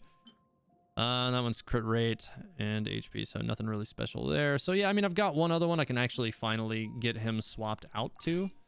I don't really want to waste this piece on somebody who it won't really help. But actually, so I did take Jean's Feather earlier. And now that I just took that from him to give him a piece that's more ideal to his setup, I can give Jean that feather, which will probably be better than the one that she's got now. Yes, it is. And energy recharge will be useful for her as well, since she's my primary healer for some of my teams anyways. So, good. That keeps Jean up and running. It gets me a little bit closer to setting up Child. But right now, just because he's not properly built, I don't really want to try to force him into use right now. I don't have any of these right now. I could probably craft them. I should have enough to craft that and continue to enhance him. Having him at level 80, I think he'll be more than good enough. Yeah, so I feel like he's probably got the right pieces on him now. I just need to get them enhanced. This one's already enhanced, so that'll make that a bit easier as well. Crit rate, a lot of crit damage and attack, energy recharge. So it's basically a perfect artifact, minus the fact that its crit rate never got touched. I've been running the Hydro Cryo artifact place for a while because I've been still steady trying to make my Mona better. And one of these days, my Mona will get even better. I've just been trying to get more balancing on some of the crit rate and crit damage stats. But that dungeon has not been particularly kind to me, at least not when I start enhancing the pieces anyways. Warpaint Unicorn's Child runs better on full 4-piece Heart of Depth for his normals and ease. Yeah, oh, for sure. I mean, just like, I feel like Heart of Depth is really built for using Child specifically, but it also works really nicely for Mona, considering, you know, her E also just sets down a field of steady damage, and then you can just follow up with, you know, additional attack at the same time, and you get that extra 30% damage for that 15 seconds. And because the cooldown on Mona's E is 15 seconds anyways, you just consistently have that bonus, which is really, really nice. Anyways, so yeah, I could start enhancing my Child, and I probably will start doing that maybe this week. It'll really depend on how things go as far as getting Rosaria's books and stuff together. But with that said, I am going to, I think, go ahead and boost her weapon to 90, because I've already got it ascended to 90. I might as well just do it. I've got a lot of weapon materials, I believe, on hand, so it shouldn't really hurt me. I still got plenty of Mora. It'll probably take a bunch of it, but yeah, and I'll have a while to continue to enhance before we get any other characters or anything, so I'm not too worried about consuming all this stuff right now. Hey, how's it going, Haneen? Welcome. So let's go ahead and get this thing enhanced, make this thing level 90, and get my Rosaria's attack over 2,000. That'll be nice. And get the little extra crit rate that will add to her as well. That'll also be nice. And then this will be really probably one of my... yeah, I've got so many weapon enhancement materials. All right, yeah, that's a crazy amount of those, so I'm not unhappy I did that, because I got more than enough to level another weapon to 90 from the bottom if I wanted to. All right, so what is she at now? She's at 2,069 attack, which is pretty solid, for 72.1% crit rate and 143.3 crit damage. It's not bad. I'd like to see her crit damage increase to, you know, somewhere probably north of like 160%, but I'll keep working on that. I wonder if I can get her to 90 from these. Probably, but it would probably take a lot of them and a lot of money too. I'm going to see how many this will take. More than half of them, that's for sure. It's going to be a little while before we get... I'm really hesitant to boost her to 90 right now. For 685 of these, that's a lot. Let's see how many of these that takes. Probably most all of these as well, I would guess. Yeah, it takes... It doesn't even... I can't even actually get her to 90 on that. But I do have enough to get a whole other character to 80, basically, on what I have from this. And, like, yeah, I'm gonna hold off on this for now. Hey, Isaac, how's it going? Howdy, TH. How's the Rosaria building going? It's going well. I had most of what I needed on hand to pretty much set her up to an ideal state, at least for now. There's definitely some things I'd like to improve still, but we'll kind of see how that continues to progress as you know, things push on. She's using a battle pass weapon, because I think that's pretty much just objectively the best weapon that I have loose to use on her for now. I've got it set at level 90 already, so that also helped. I mean, it was already level 80 anyways. I leveled it up for HuTao originally, but then I ended up getting the Staff of Homa, so I didn't really need to use it on her. But yeah, and I've spent the last little while talking about how I'm more than likely going to level up Child this week as well. He's a relevant character to start working with as well. So probably my next stream will be focused on building Child and getting him set up with this party, and kind of seeing how that works out compared to what I've already got with Kuching instead. Nope, not gonna hit me like that. Nope, still not gonna hit me. Nope. Yeah, her skills are actually doing pretty decent damage, considering the fact that most of her talents are just not leveled up very high. So I'm definitely not... I definitely don't really have much to complain about. I think that Rosaria is doing good damage for a 4-star character. And these are some of the things that's really making me want to get back to, you know... like, I've been working so hard on, like, lore content and other theories and all that stuff, like, that I've had a hard time really prioritizing you know, rebuilding the Historia scale, which I definitely still think Lights out. is something that will have value and bring value to the community when I can get it set in a position that I like.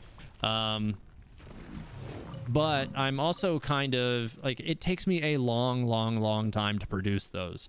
And so I'm kind of considering making them a little bit more casual. So like I can crunch all the information, and instead of spending a ton of time making visuals for them, I can, you know, once after I have my, my face reveal, and I can start making content a little bit more quickly through that platform. I may bring the Historia scale back at that time and just use, you know, my spreadsheets and stuff that I've worked out for that information to bring that information to you a little quicker. It will have a little less polish because it'll be done through a stream platform, but I'll definitely make sure that it doesn't seem like it's less polished, because that's not, you know, that's kind of not the way I want to do things. I don't want things to seem like they're you know, cheap or easy or anything like that, because that's kind of not the way I do things. Isaac says, I only plan to build Child, but testing her out, I've spontaneously decided to build Rosaria as well. Good choice, because I think the character is definitely going to prove to be beneficial to most people. You know, like, she's a 4-star character, so she's not, you know, particularly unlikely that, you know, you'll get her. Some people, you know, don't end up pulling 4-star characters with very much luck or anything, but some people do. That's not going to hit him, is it? Nope, it didn't. Ah, God. I hate this thing when he does this. Get down here. Don't have an archer in this team right now, so I cannot bring him to the ground. You know what? I'm going to hit him with HuTao in the face as soon as he gets on the ground. Just because he did this to me. Get down here. Oh my God, how long is he going to do this for? Oh, dude, get down here. Oh my God, hurry up. Could you maybe consider not continually shooting rockets at me, please? Oh my God. Finally. Here, now have this. God. He deserved that. Anyways. Do I think Rosaria is a good cryo DPS, and if so, what weapon? Brian Lam, yes. She appears to be a very good cryo DPS. If you want to use her as a DPS, as in a primary DPS, though, you will not be using her as a cryo producer as much as you are using her as a white damage producer. So you'll be pretty much, you know, starting with an electro character in those instances to place an electro status, and then swapping to Rosaria as your primary DPS, leading with her E to set the superconduct status, and then pretty much ripping them up with white damage after that. So, you know, at that point, her cryo becomes mostly a method of, you know, setting the superconduct to increase her white damage, as opposed to actually dealing big damage with the cryo. Now, if you're building her as a burst dealer, which is not a DPS, it's a very different concept, then yes, she will deal really good cryo damage when you need her to, especially since it seems that she's already dealing relatively decent cryo damage for me here, and the only thing she has leveled up right now is her elemental burst, and that's only at level 6. And, you know, right now I'm getting like about 5k crits on her E, which is not leveled up at all. So that's certainly not something I can complain about under any circumstances, really. And she also gives me the like ridiculous opportunity to apply melt damage for HuTao, as if HuTao needed help dealing huge damage anyways. Oh, this guy fell off a cliff. Maybe I can kill him before he gets his shield. Probably. You can't run. Oh, he never really got to hit the ground. He just got ping-ponged around. I like it. YouTube GJ says, when I build, I tend to build a full team at once. Yeah, I mean, that's basically kind of the way I do things as well. You know, I generally build characters for a team build concept. You know, and like, I don't necessarily like, because I don't want to stir up my Zhongli team too much. You know, I've been just placing, you know, using Keqing and HuTao, which are my most recent 2 fully built characters. I've just been placing those characters in teams as opposed to building teams around those characters right now, because they're so good. They can pretty much make any team better right now. But it is my goal to build teams around those characters. So HuTao, I'm currently thinking that Rosaria is going to be a great matchup for her in the long run. I still don't have a character that I'm thinking right now that I want to use as a primary DPS, Cryo, right now. I mean, like, yeah, you certainly could do that with Ganyu. But I use her as a flex character. She's kind of like my Zhongli party. She makes a lot of content way too easy, so I don't use her for a lot of things unless, you know, it's just like objectively stupid not to.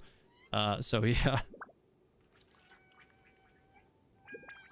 Work hard. YouTube GJ says, on the first banner when the game came out, I managed to get a Max Fischl and Xiangling, a Mona, a Venti, and not a single Barbara, as an example of bad luck with 4 stars. Yeah, that's true. I had a lot of luck with Fischl early on, and not so much luck with Barbara as well. That definitely happened for me too. Let me see if I can knock this guy up before he shields. Yep, he got blasted. So if any of you guys here do have C3 on your HuTao, I think it's C3 that gives you the no, it's not, it's C2. Is it not? Is it C1 that does that? Which one is it? Hang on. Yeah, okay, so it is. It's just C1. If you have C1 on your HuTao, you should definitely be animation canceling as much as you can from her charged attack, because it just is ridiculous. Where is this enemy? Is he just down here? Yeah, he's down here. Let me just get at this guy. I wish I had a Hydro character in my team at this time, but, you know, whatever. God, yeah, he's going to be annoying because I don't have a Hydro on my team. Ugh, this guy. You know what? Here, let me just go ahead and take this as an opportunity to heal and freeze him and stuff. I think that'll help out a lot. Oh, I shouldn't have probably done that. That's just going to make everything harder for me. Get out of the water. Okay, well, now his shield's broken at least, so that helps. Oh my god, I keep landing. There we go. Much better. At Tevat Astoria, is Xiao, HuTao, Ganyu, and Zhongli a good comp? I mean, yes. That is, I mean, basically what you have there is 4 very good characters. As far as synergistically is concerned, Ganyu and HuTao will be ridiculously good, at, you know, to just synergize together. Zhongli synergizes well with everybody because he gives everybody shields. He gives, if you have him high enough constellation, he even heals, which is kind of crazy. He builds constructs that deal consistent damage, which is always nice. And Xiao is just a good character in general anyways. So he's not going to add much to synergy with that team. And that's one of the reasons why I haven't really focused on building Xiao. Just because he's probably he's like the only Animo character that really, like, you don't really get much opportunity to get good swirl reactions from outside of just using his E occasionally. So I haven't really focused on him. So I would say, really, if you had a weak point in that team, it would just be Xiao, which is not really a weak point because he's very good. I just, like, with having both HuTao and Ganyu in that team already, I don't really see a need for him unless you're using him as a debuffer. So 4-piece Venerer would be the only thing I think would actually make him useful in that team. Because you don't really need him otherwise. You just don't. This guy's gonna punch me, isn't he? Oh, nope, he didn't get the punch. Okay. Well, let me kill these guys before they shield up. Okay, good. Yeah, so Rosaria and HuTao work really nicely together. You know, having a consistent producer of Cryo is something I haven't really paired up with my HuTao a whole lot. I've done it with Ganyu a little, but I haven't really done it, you know, with another melee character, which is, you know, just going to leave you in a good position because you have to apply it up close anyways. And Rosaria's, you know, leads you in. It's a lunge, which places you exactly where you need to be to go ahead and capitalize on it immediately afterwards, which is really, really super useful. And it just allows you to produce all that extra damage right there. Especially with their elemental burst, because it's just going to keep on adding that cryo status every couple of seconds or every other second, I think.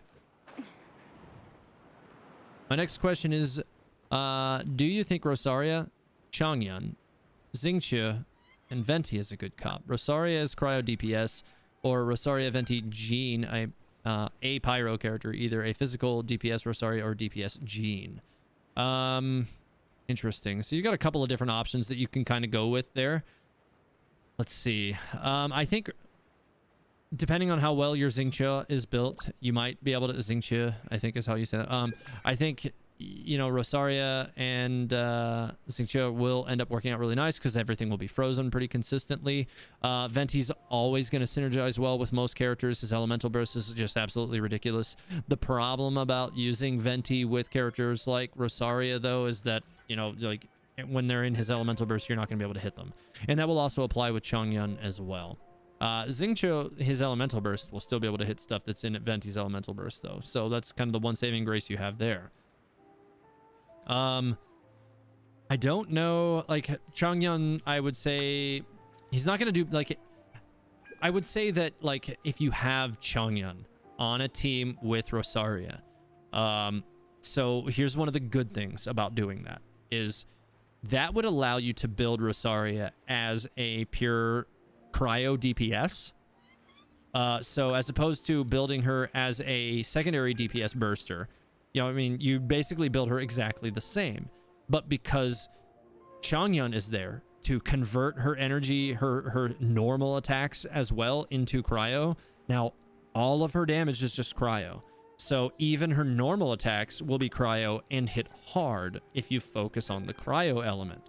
So I would say that would be a way to basically transform Rosaria into a cryo elemental primary DPS as opposed to a white element primary DPS. So I think that there is good synergy to be had there. It's something I would want to test myself personally. I even might mess around with that here in a few minutes just to see what it does. Because now I'm just plain curious. So yeah, I think I'm actually going to do that with this next enemy here. I don't ever use Chong. He's not really built out very well.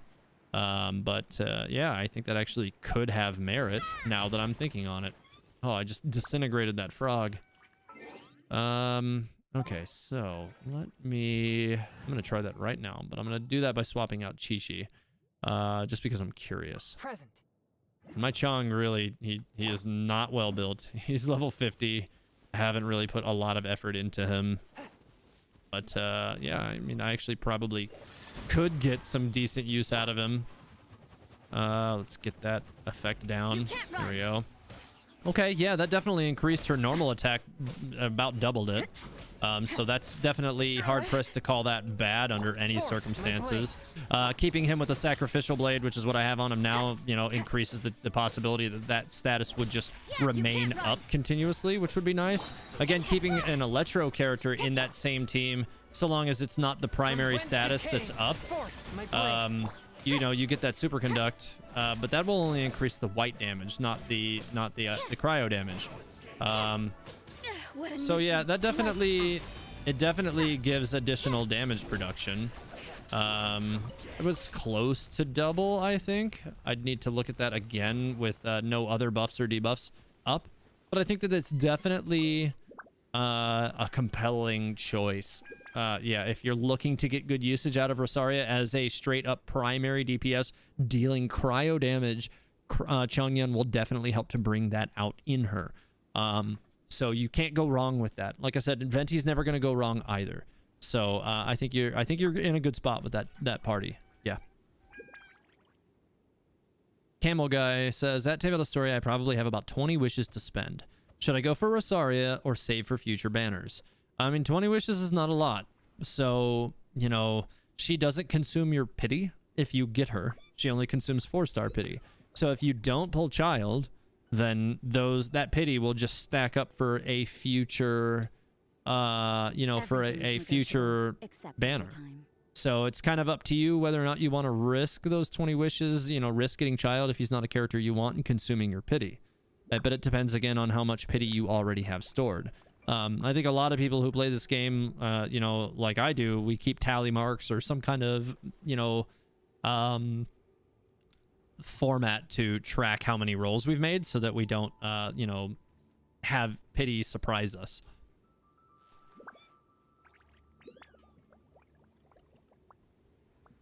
At Tale of Astoria, I can't pull Rosaria. I'm saving for Zhongli because I'm hard pity and guarantees sad. Yeah, I guess I could see where that would be a problem. It kind of makes me wish that you could actually deactivate your pity. Like if you have your pity stored up, if you could just be like, no, I don't want it right now, and you can just turn it off. You know, that would be actually pretty nice, because then you could store up pity. Like, you know, if they would allow you to store up like multiple pities or something, like that would be pretty nice, actually. Something I hadn't thought about until just now, but that'd be pretty cool. Lunacy says that Tevela story is Albedo, Fischl, Venti, Bennett, a good team comp. I'm assuming in that comp, Fischl is the primary DPS. Albedo is objectively the best support off-screen damage producer in the game. Fischl also adds to that, which is a good synergy. I've used it myself. Venti will not add anything in synergy to a Geo character, but will add synergy to any of your Pyro or Electro. So I don't really see that as a bad thing. And Bennett will increase the damage production of Fischl and Venti. So you're kind of covered on all things. You have healing, you have buffing. Yeah, I don't really see any bad things in that party comp, except for maybe, like I said, that Venti and Albedo really don't synergize. On a personal level, I like to try to make sure that every member of my party has some synergy, at least, you know. So I don't usually like to use Animo and Geo characters in the same party. But that's the only thing that I would change if I changed anything in that at all. I'm not saying that that doesn't work, because Venti will synergize with the other two characters in the party. He just won't synergize with Albedo is all. But Albedo does great off-screen damage anyways. So it's hard-pressed to say that it's bad. And I do think that Venti's Elemental Burst, I believe in theory, will still trigger Albedo's Blossoms. It won't get you a reaction, because there is no reaction between Geo and Animo, but it will still trigger it. So you'll still get a benefit there. Leela says you can even use Mona because of the extended duration omen on frozen enemy. Yeah, that's another thing you can do.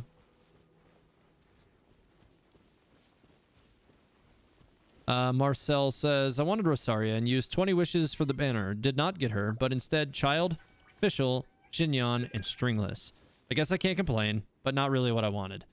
It's unfortunate when, you know, like you have like that like setup of relatively good gets, you know, like if you didn't it seems like you didn't already have Child, maybe you didn't have Fischl or Xinyan or Stringless, like you got some good stuff there. But I definitely understand, you know, that feeling of not getting the character you wanted when you were rolling for it. That just sucks.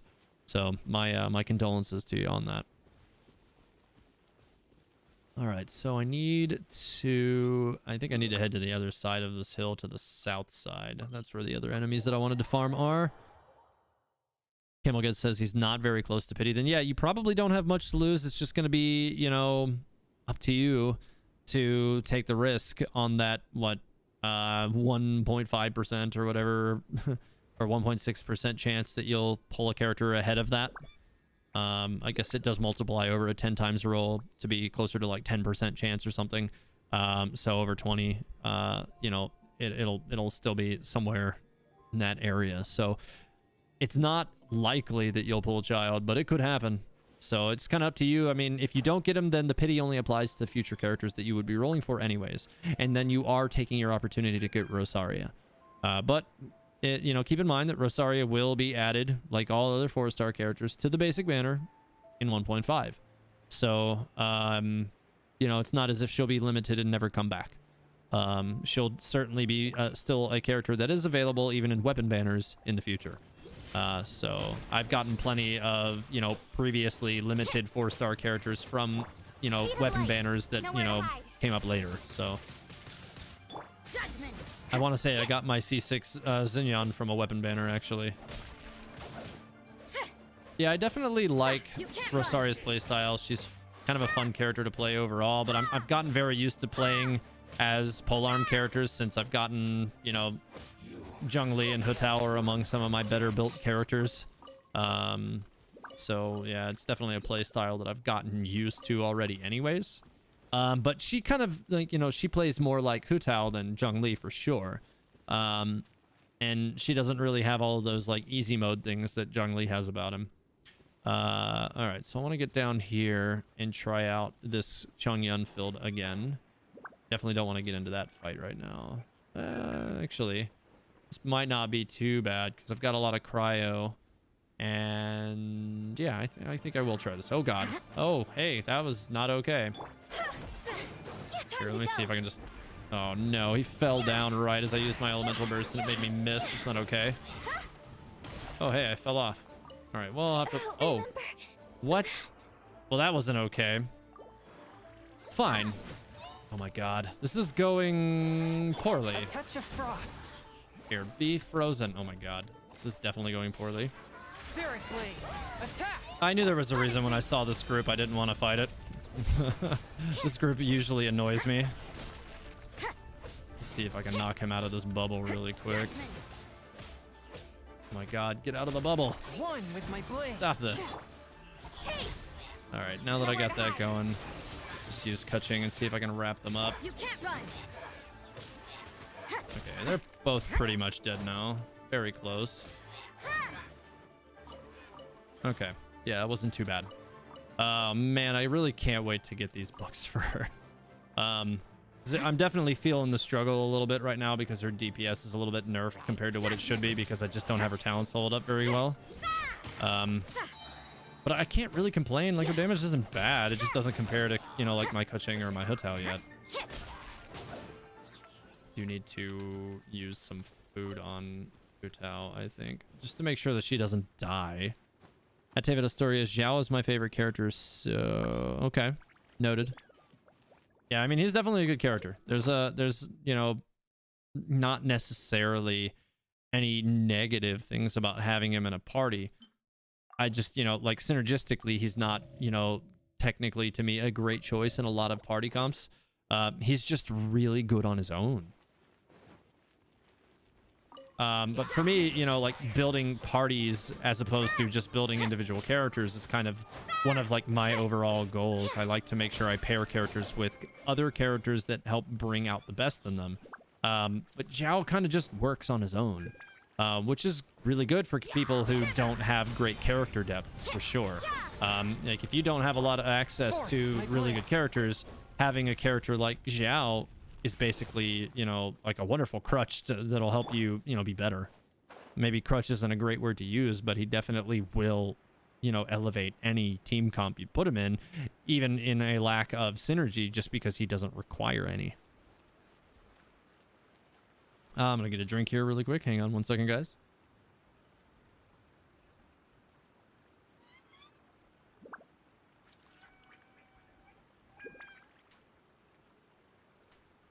All right, I'm back.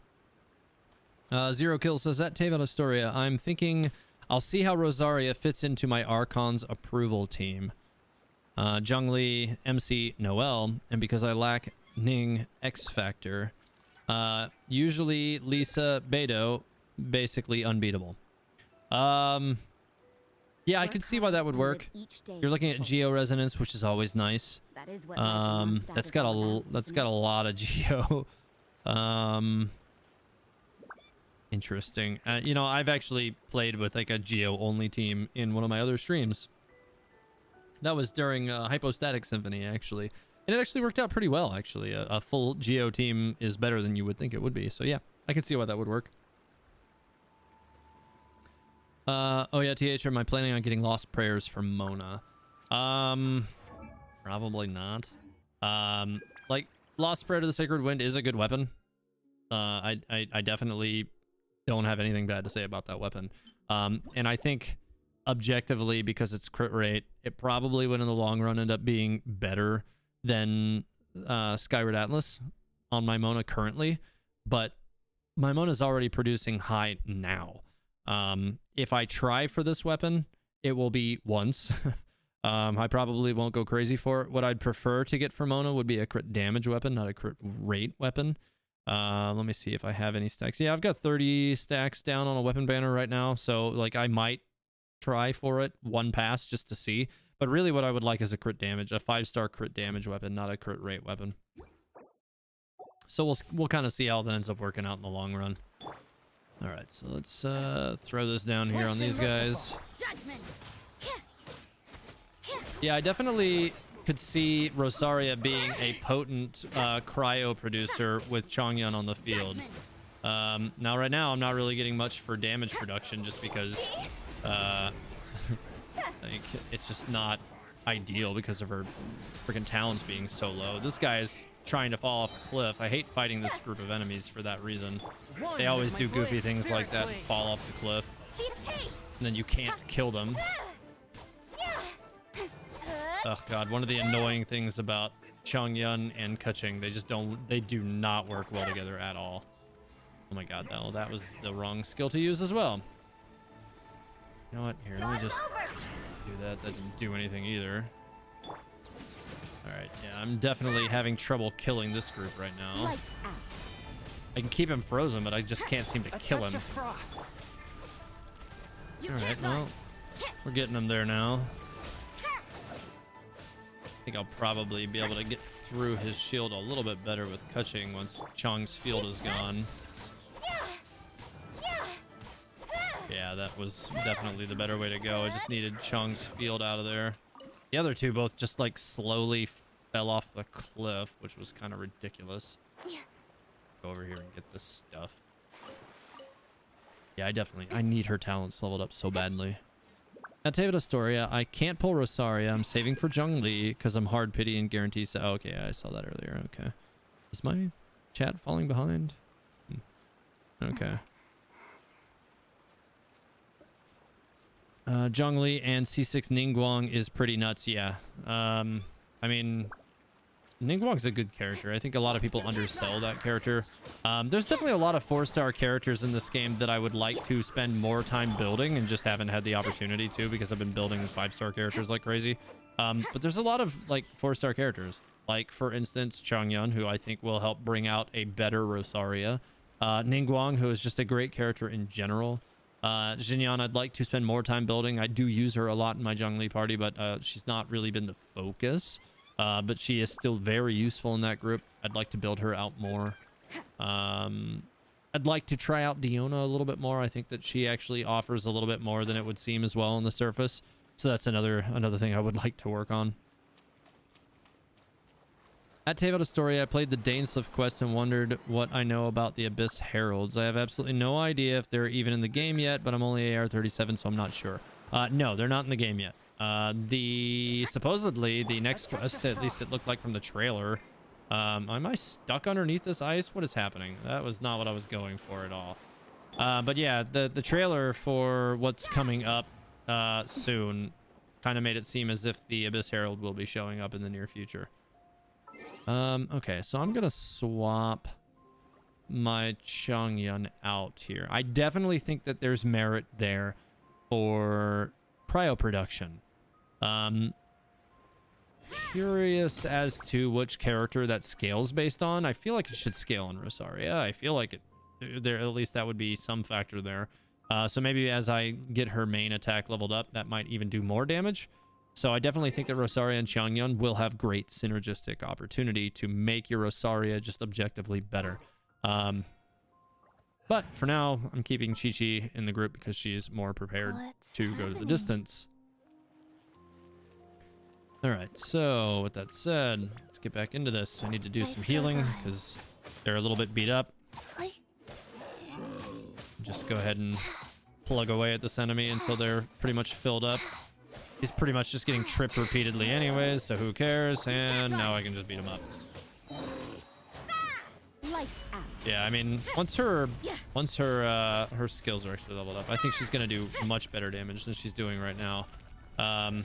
She's not really built to do white damage right now, and that's kind of the only thing she can actually deal. And I've been mostly just, you know, fighting with her for giggles tonight because I want to utilize this character as she is the newest and brightest. But, you know, we'll see how things end up working out in the long run. But I definitely feel like I'm definitely going to be using her a lot with HuTao. Have a good night, Jin Young.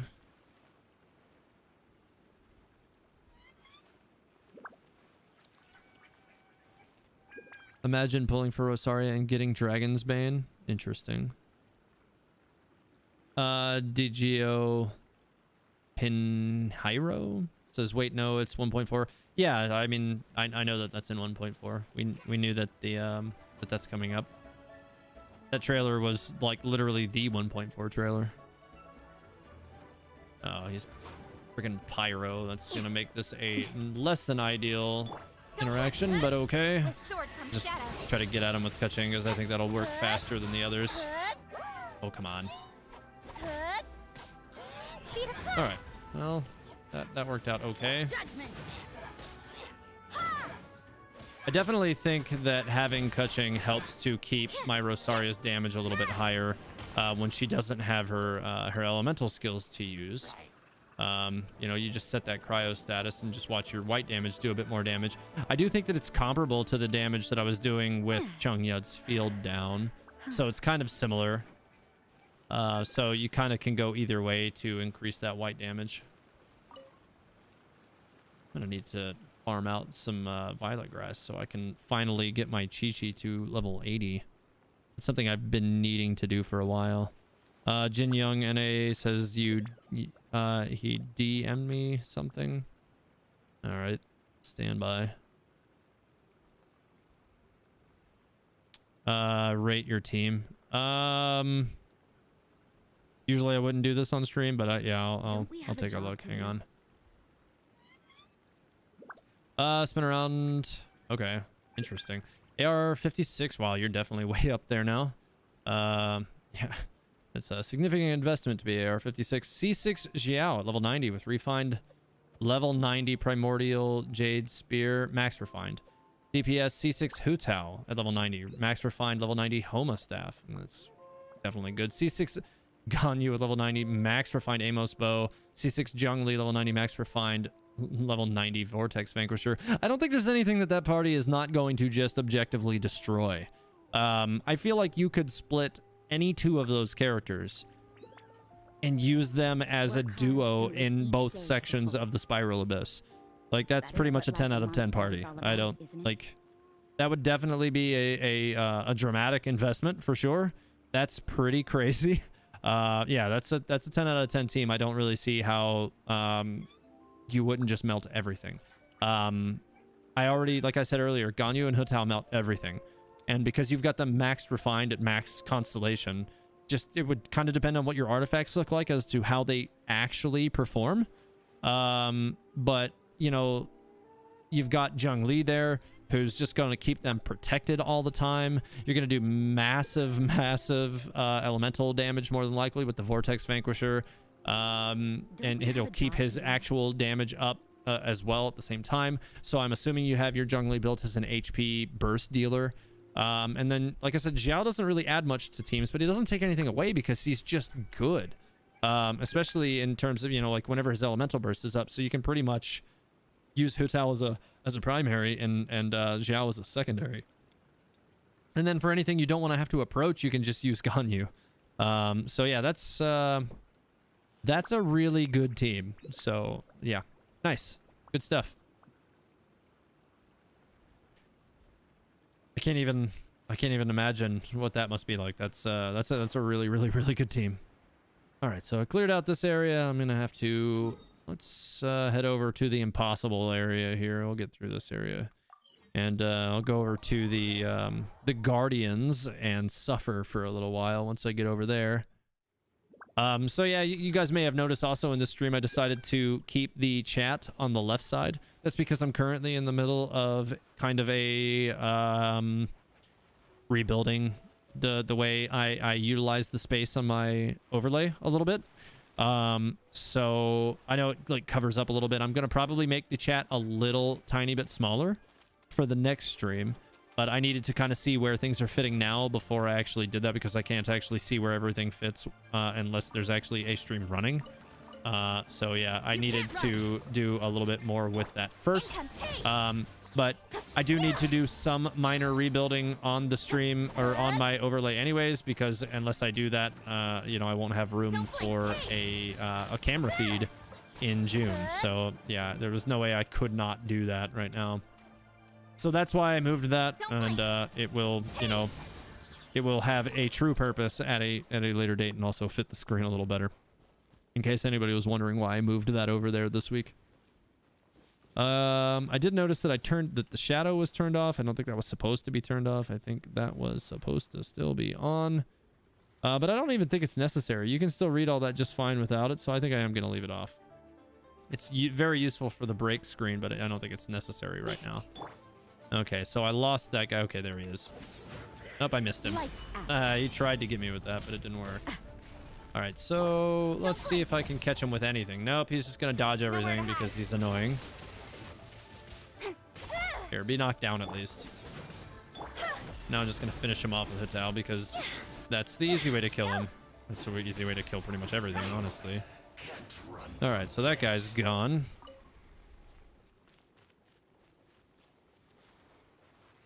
You one-hit lol Charles with Zhongli E. That's, yeah, that makes sense. It's not going to be a whole lot you're not going to be able to do with that group. Did all the character story acts, and man, I love the fact that they are in parts and there's more to come. HuTao's story left such a dope hint at future story. Yeah, she her story had a little bit more going on than I think it seemed on the surface for sure. And she's a really interesting character overall. So, and Jung Young said thank you, TH. Yeah, not a problem. Like I said, I normally wouldn't do that on the stream, but you took the time to actually like make that out into a form, so you made it easy for me. A lot of people don't make that as easy, so yeah, I didn't mind doing it that way within that format. That made it nice and easy for me to look over your details. Sure. Let me get all these really quick. I have a hard time justifying walking past these rocks when I see them. Especially that Noctilucus Jade over there. You go snatch that up real fast too. Stabilize. Oh hey, look, some Geo Slimes. Get out of here.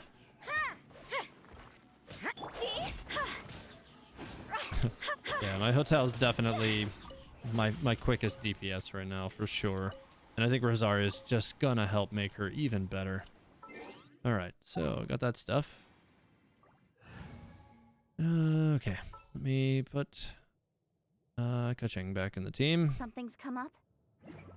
I suppose alternatively, if I wanted to try this team with a Hydro character, I could toss Mona into the mix, which is not a bad thing either. Let me try that actually. She's the only other Hydro character I have built right now, so I'll throw her in and kind of see how she synergizes in this mix as well. Nathaniel Bond. What is the best team to defeat Child Boss? Level 60. At the moment, I'm using level 70 Xiao, 68 Venti, 50 Barbara, 45 Kuching, and getting it done in like half an hour, but I know it can be done faster. Yes, it can definitely be done much faster. I will say, objectively, the best character to kill Child with is Ganyu. If you have her, level her up and use her. If you don't, then, you know, you probably have a slightly under-leveled team, it would seem. And just, you know, getting yourself set back up to, you know, actually, you know, meet the challenge that's set ahead of you will probably be your best goal. So, yeah.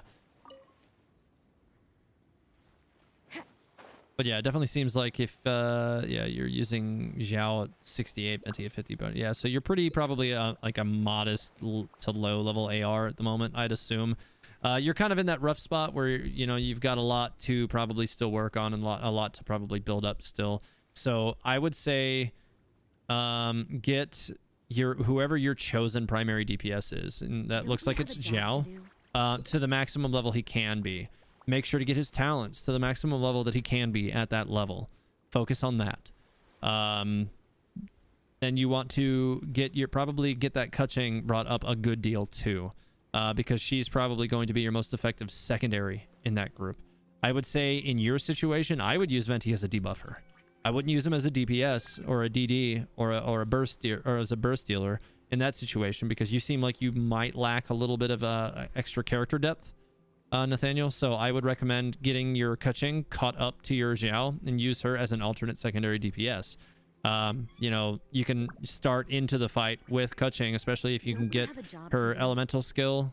Especially, I would focus on her E for sure. Focus on Xiao's elemental burst. Get those leveled up, get those set up, and like I said, use Venti as a debuffer. Set you know, Kaching's set her stiletto, then swap to Venti immediately. Once you have a 4-piece Venerer set, you can debuff the enemy. It'll reduce their resistance to Electro. Swap back to Kaching immediately, pop the other side of the stiletto. It'll bring you to Child. It will reduce his Electro resistance dramatically, and you'll just tear through him. As soon as you're done with her actual Electro status, swap to Xiao. If you have his Elemental Burst primed, pop it. You're going to get a couple of instances of swirl damage right off the top until it blows it away, but then you should still deal good animo damage regardless. I would suggest if you're using Xiao as a primary DPS, I would go 2-piece Animo, 2-piece Venerer and 2-piece Gladiator, and just go ahead and let his Elemental Burst carry you at that point. I think that's going to be the best way to go, because I don't think Noblesse Obliged works on Xiao anyways. So that's how I would go about handling that and maximizing your damage output on those. Get your Xiao, get your Kaching, and boost them up big time. Max them both out. I'm guessing level 70 is probably going to be the highest you can get them, and probably around level 6 on the talents. So I would focus on those two characters. Max out their level, max out their talents, and that will probably help you out the most. Your AR 37, so I think, yeah, 70 is the highest you can get to. Okay, yeah, so yeah, that pretty much solidifies what I just said. So yeah, max them out at 70, max out their talents, those two characters. The most important thing you have to do when you're at that point in the game is lock down 2 characters at 70. Decide who your primary is, decide who your secondary is. I would, you know, suggest using Kaching as your primary, Xiao as your secondary, using Venti as a debuffer. You have the starting of a great team there. You have Animo Resonance. Your cooldowns will be nice and short. Yeah, I think that team will work out really, really well. You might want to invest in making some Hydro or Electro resistance potions if Child is giving you that much trouble from like a damage standpoint. That will help, you know, give you some, you know, longevity during those fights as well. Certainly hard to go wrong with that. Oh man, yeah, I think Rosaria is gonna be great. I just oh god, I gotta finish getting her leveled up. Definitely expect more Rosaria on the next stream. I think it'll be also focused on some Child building stuff and seeing how she synergizes with Child. Delve into destiny. Judgment. Okay, so now that they're all frozen, that'll further increase my crit rate since I'm on Cryo Resonance at the moment. And get everybody frozen again. Kind of using my Mona very differently than I usually do, but that's fine. Let me go ahead and get some health on my Rosaria too, because she's all busted up.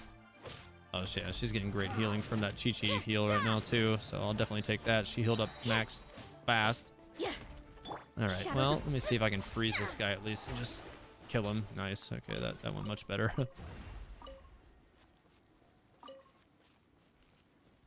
Dami says, I did 3 single rolls on the banner and got 2 Rosarias. Wow. That was incredibly lucky. Nice. Jin Young Na says, I got to go. Thanks for the stream, though. Nice. Well, have a good night, Jin Young. Have a great night. Nathaniel Bond, I think 4-piece Gladiator on Xiao and 4-piece Berserker on Venti. I'm not sure about Kaching. Or that's what you have now. Yeah, I would get rid of the 4-piece Gladiator on Xiao. That's not going to bring out his best at all. I know you're kind of, you know, at a lower point in the game right now, but I would try to get 2-piece Gladiator, 2-piece Veritas at Venerer. That's going to be the best way to bring his skills to the max. As far as Kaching, I would recommend, if you have access to the Black Sword or Lion's Roar, use that as her weapon. And then get 4-piece Thunder Soother. That's how I set her up, and she absolutely shreds stuff with that setup. If you want to go with the other Thunder set, I think that you can also make that work, but it's definitely not. I don't think it's ideal for her. Running HuTao, Rosaria, Mona, and Sucrose, they seem to work well. Yeah, that makes sense to me as well. I mean, it's basically what I'm using right now, just minus a healer and plus an Animo character. So yeah, I could definitely see where you could get some good use out of that. Asia Minor says, I did almost 30 pulls and didn't get a single Rosaria. That sucks. No good. Aether, how's it going? Welcome. I want to give my Sucrose 4-piece Venerer. Does it matter if the artifacts are 4-star and unleveled?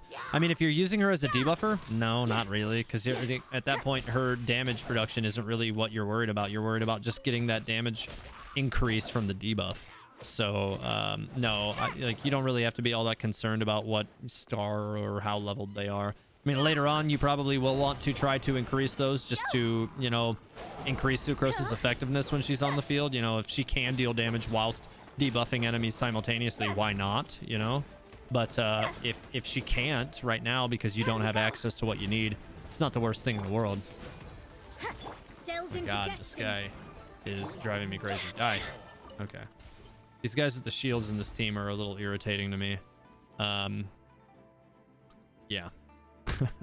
I definitely feel like it leaves a little something to be desired. I don't really have great opportunities or great options for shield killing.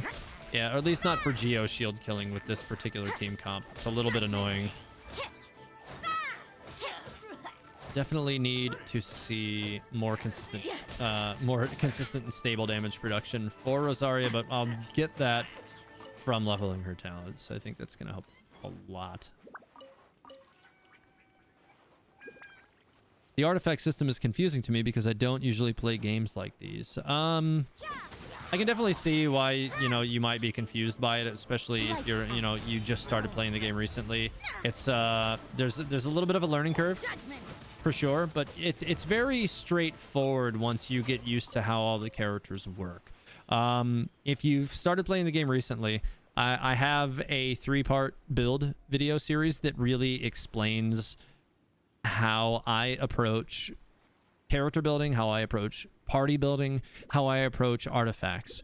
The totality of the video series is about an hour, but in that hour, I did my best to break down every aspect of character and party builds possible. Now, I use examples of my parties, which, you know, in some instances too, especially to newer players and free-to-play players, may not be realistic in all situations. That certainly can't be helped, though. I mean, but you can certainly apply the same principles that I use in those parties to make your own teams. And it will definitely help you get a good grasp on how artifacts work. I also have I made a lot of visuals in those videos and charts that accompanied them. And those charts are available over on my Discord. And I encourage people to share them because they should be helpful for helping people figure out what artifact sets are available to a given character and what artifact sets should be used based on the role that you want to use those characters in. So that definitely will help. So yeah, I released those videos a couple months ago now. They really didn't get that many views, which is sad because far and away, those 3 videos are the videos that I spent the most time on, more than any other videos. It took me, like, anything that I do from a mechanical standpoint in this game takes a long time. There's a lot of numbers to crunch, a lot of visuals to make. It's definitely something that, you know, takes a lot of work. And just because I knew going into it, it probably wasn't going to be a super popular video series. I thought it would do better than it did. But, you know, it just is what it is. But I got a lot of good feedback from it. A lot of people really did, you know, the people who did watch it and the people who did see that it exists at all, did say that it was useful for them. And so yeah, if you're looking to learn a lot more about how the artifacts and everything in the game work, I worked really hard on those. So you should give that a watch if you think you need a little bit of help on how all that stuff works and how all the pieces play together. You can't run. Like I said, it's about an hour long for if you're going to watch all 3 parts. I suggest watching them in order. That's the best contextual way to actually learn everything there. Let's get this guy in here. He's always sleeping. Delve into destiny. That's pretty nice just to be able to, like, rapid freeze them. I think this will be a fun one too. I'm just gonna skate into this and jump on them and Mona burst them and just kill them with Rosaria instantly. I think that'll be fun. So let's see what happens here. I am going to be wrapping up the stream, guys, in about 30 minutes. So if you had any questions that you wanted to get in before the end of the stream, now would be about the time to do it. Written in the stars.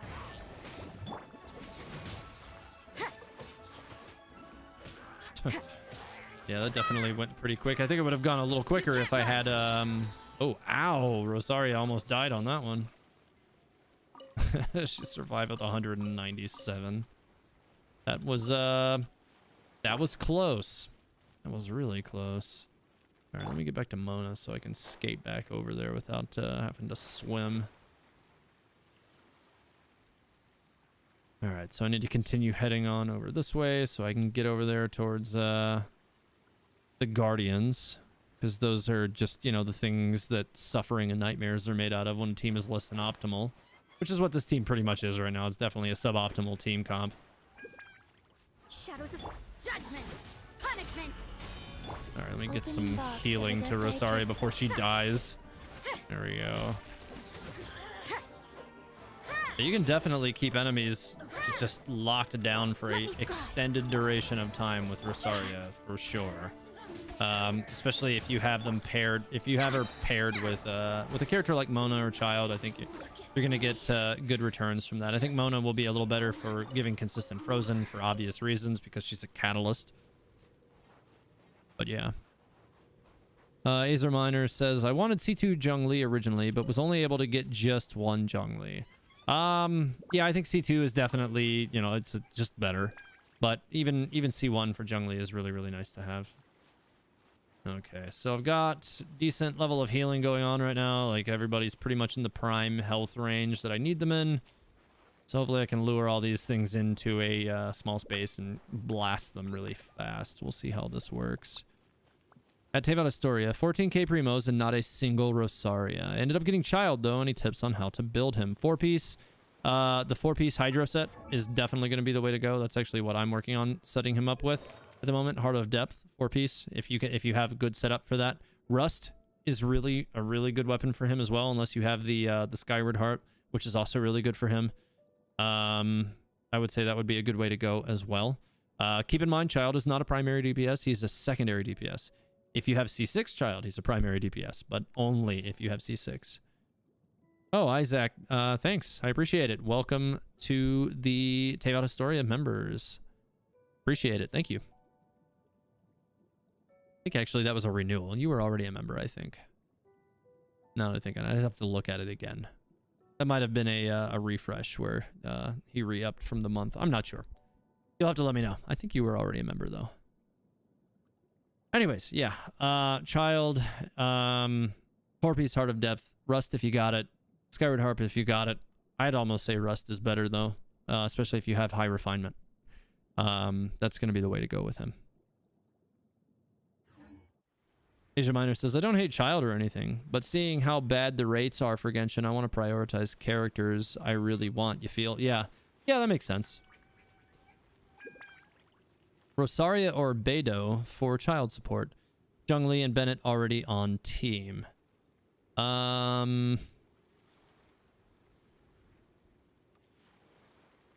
See, well, again, that's the issue. Like, if you're looking, like, Child's not a character you want to build support for because he's a support character. Well, he's a secondary DPS.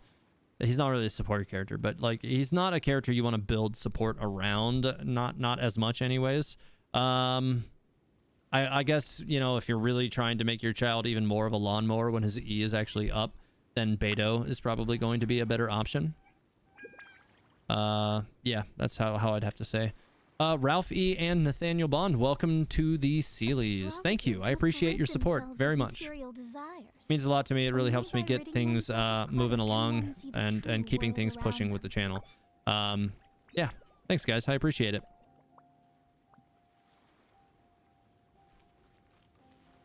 Rory C. at Teyvat Astoria, thanks for the tips. I enjoy your content and keep your videos, your content and videos keep the good work. Yeah, I appreciate it. Thank you. Hanine says, I'm actually quite far from pity thanks to Venti. So if I do get a 5-star, I hope I lose the 50-50 and guarantee for a guarantee event banner. Yeah. Yeah, I definitely understand why you would say that. I was kind of hoping that if I was going to get any constellations tonight while rolling for Rosaria, that is a enemy I haven't killed with a chest over there. Interesting. I have to go get that thing. But yeah, I was kind of hoping that I would see a Child constellation, but I got a Chi-Chi constellation instead. And if not a Child constellation, I was hoping on a Mona constellation, obviously, but I also didn't get that. So, because why would I? I've been looking for that C2 Mona since launch, and it still hasn't happened yet. Nope. All right, well, I destroyed that first Guardian really, really fast. See if I can get this next one to lure to the corner before they all get here. Come on. Need those rockets to miss. Shadows of... You can't run! Nope. Nope. Nope. Go ahead and just elemental burst him and get him a quick heal, or get her a quick heal. And I'll lure him back a little bit. Nope. Delve into destiny. Judgment. Nice. Okay, this is actually going surprisingly well. I'm just like, they all kind of came at me one at a time, so it made it really, really easy for me to eliminate them quickly without much of a hassle. Here, I'll just keep this one frozen and just rip this one to shreds with HuTao. Yeah, 50k. Oh my god. Yeah, go ahead and use your elemental burst. 55.2. Nice. Yeah, that they all came at me one at a time. As usually, a lot of the time they end up getting to me kind of at the same time, but I usually don't use these kind of characters for this. But that actually went quite well. That was way easier than I thought. I didn't even need to use any heals on that. And usually, any team I bring to these enemies without an archer on it just suffers. So that was good. Nice. All right, so I need to go over there and get that chest and kill that enemy over there. So let's go do that. Lol. Rev said, welcome to hell. Jeez. Jeez. Ralphie, keep it up. Thank you for all the tips. It does help me a lot. Nice. Well, I'm really glad that it helps out. I do make it kind of a point to know as much about the game as I can, to experience all the characters so that I can give you all advice from a point of experience, not just opinion. I've also tried as much as possible to dissect the mechanics of this game so that when I give you advice, not only is it based on experience, but it's based on, like hard fought, actual tested and proven experience. Where I'm not like, saying like, you can try this or you can try that. Like, no, this works. I've tried it. I know it will work. But it's taken a lot of work for me to get here, but you guys' support really does help a lot. So thank you. Aether says, too much animo. I think I might have missed the context of that. Oh, Chi-Chi has finally heard TH plague of not having her, so she came home twice. Yeah, I mean, yeah, now I've got her twice. Like, it literally, now that she's C1, it's kind of like, almost like it never happened. TH cursed. Yeah. Did I? I don't know what you're talking about. And, I mean, if I want to curse, it's my right to curse, right? Like, I can curse if I want to.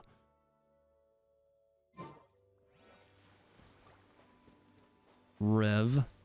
Rigel, at Teyvat Astoria, the enemy was there for me after the update as well, so they could have added it in because I could have swore I had the area cleared before. Yeah, I was pretty sure I did too, so I think this is probably something new. All right, then. Oh, okay, you can just murder my HuTao immediately. That's super cool. I totally misplayed that, though, so makes sense. Let me get that cooldown back. Should probably throw a couple of food to her or something. I guess I could have healed her manually with Chi-Chi, but I'm trying to get kind of an explosive combo off on this one really quick.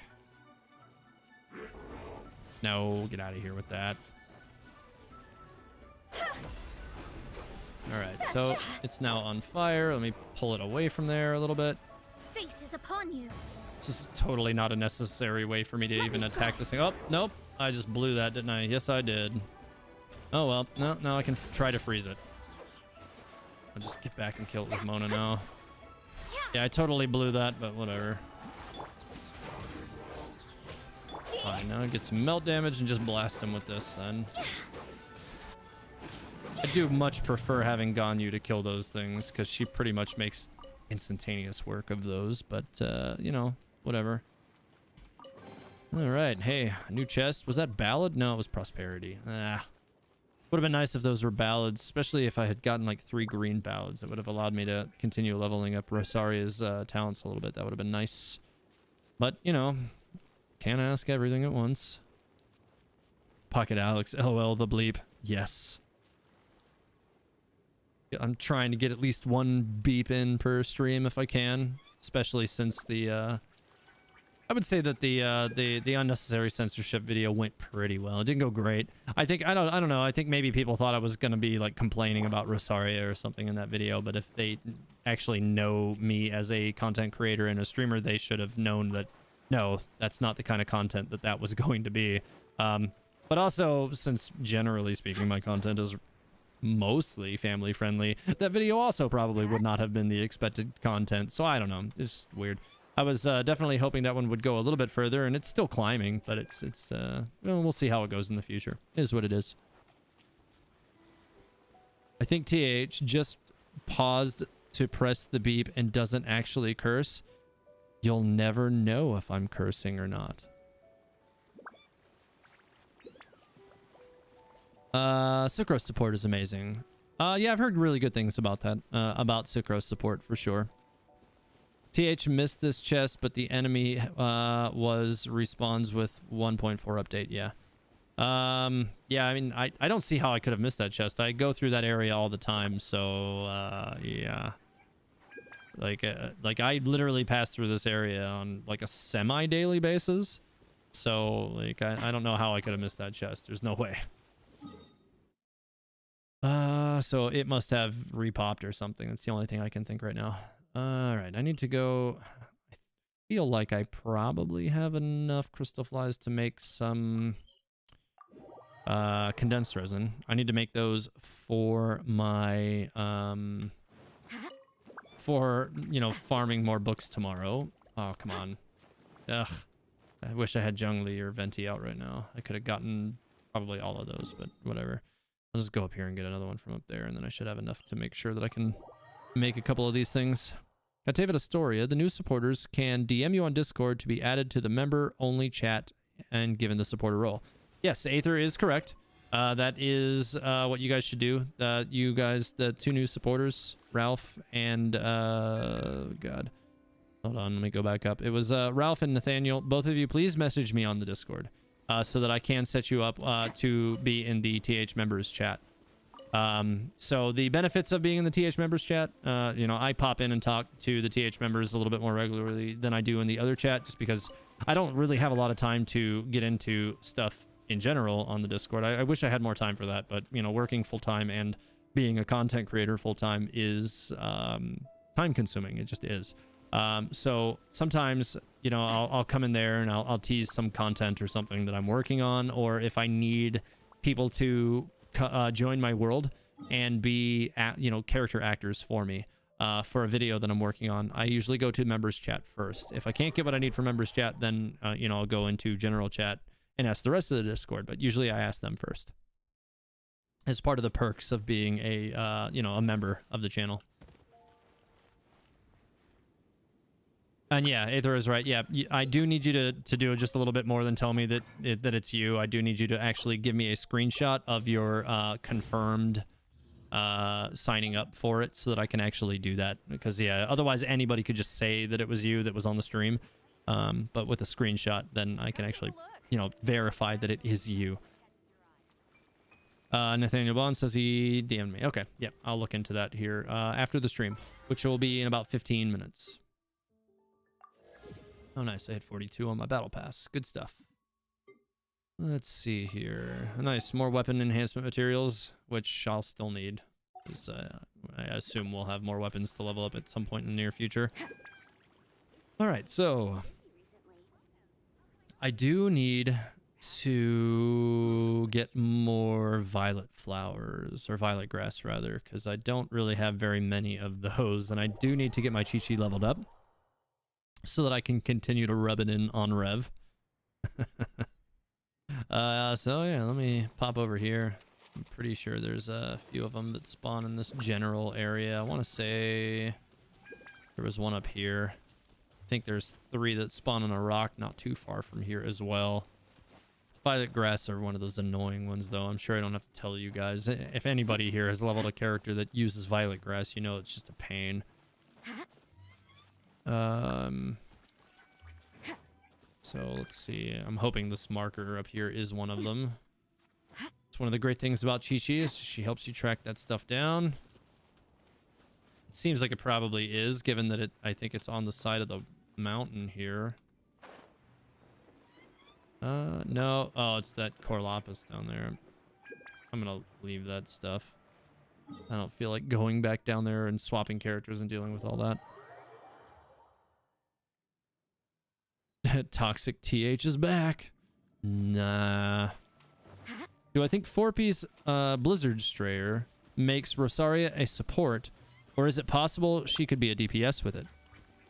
So it kind of depends on what you need, right? So, like, if you look at the way 4-piece Blizzard Strayer works, it's intended to help increase crit rate on enemies who are already affected with cryo. So, you know, if you're sitting on a cryo resonance team, it will help to continue to increase your crit rate. But if you don't need that crit rate, then there's not really a big reason to do it, right? So, like, for instance, my Rosaria is already sitting on 72.1% crit rate. I just don't need that extra crit rate. However, my Ganyu, I do have currently sitting on that because on a 4-piece Blizzard Strayer, because her crit rate is frankly just atrocious. I did not get very good rolls on some of her pieces. I do intend to try to replace 2 of her pieces with gladiator pieces just so that she is more focused on being a burst dealer, but I can't do that until I can get some pieces that will help to stabilize her crit rate, and it needs to be done in a pretty prolific way, because otherwise, you know, I won't be able to change them. Like, I need to get significant crit rate stats on 3 artifacts to give me about 30% more crit rate in order to stabilize that and give up the Blizzard Strayer. Otherwise, I have to keep it for now. So, like, more often than not, her first shot will not crit, and then her second one does. And if she's with Mona, the enemies are frequently frozen, and then they almost always crit after that.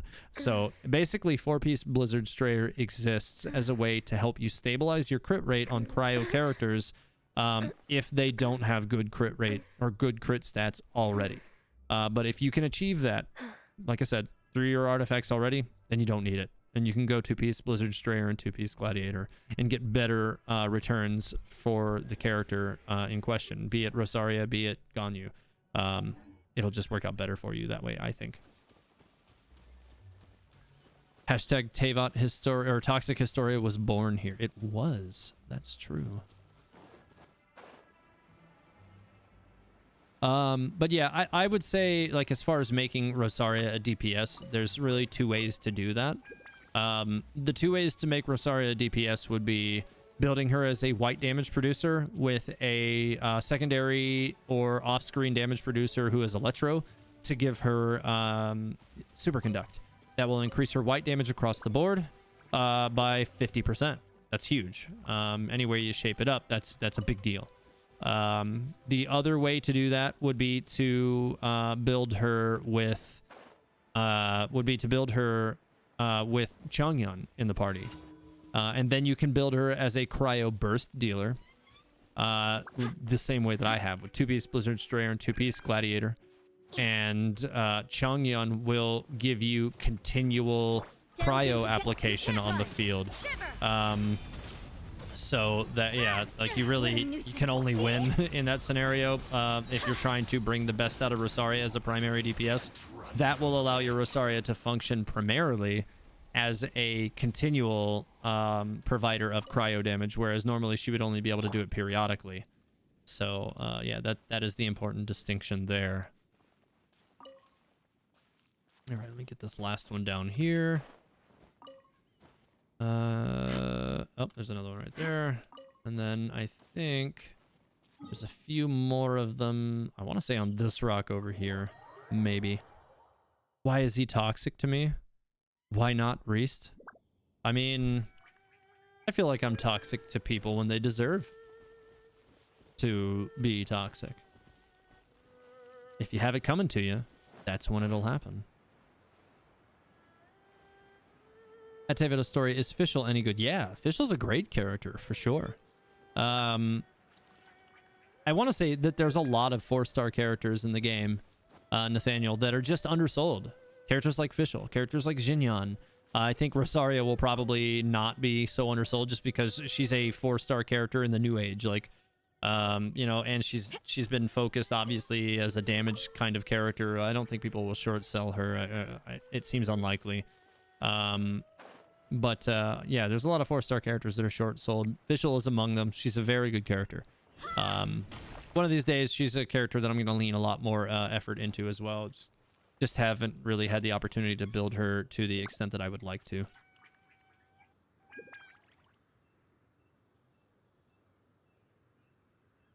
Wasu says there's a ton of violet grass at Saltaray. Okay. Yeah, let me head over there really quick then. I don't know that I've ever really paid attention to the amount of violet grass at Saltaray, but I'll definitely do that. Rev's over here bragging about his C3 Mona. I hate you. No, I don't hate you, but I would like to have a C3 Mona. But I do have a C1 Chi-Chi. I'm just saying, you know, that little pedestal that you put Chi-Chi up on is still empty for you. So, get wrecked.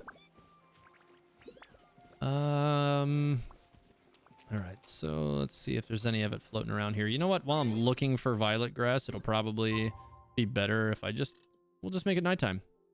I'm gonna make it night, so it'll be faster. It'll just help me run around a little quicker. Also, I also think Ningguang is underrated. Her jade screen is so useful. Yeah, she's certainly one of the underrated characters for sure. Especially given that she's the only Geo Catalyst we have right now as well. She kind of fits into a unique spot for the time being anyway. Why am I not seeing any of this stuff right now? Huh. Definitely need to find more violet grass.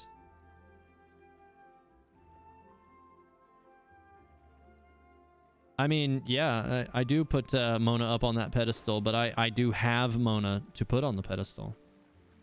I'm talking about, like, you know, a metaphorical pedestal that, you know, is like, this is the character I really want. Well, I do have her. I just don't have Mona at C2.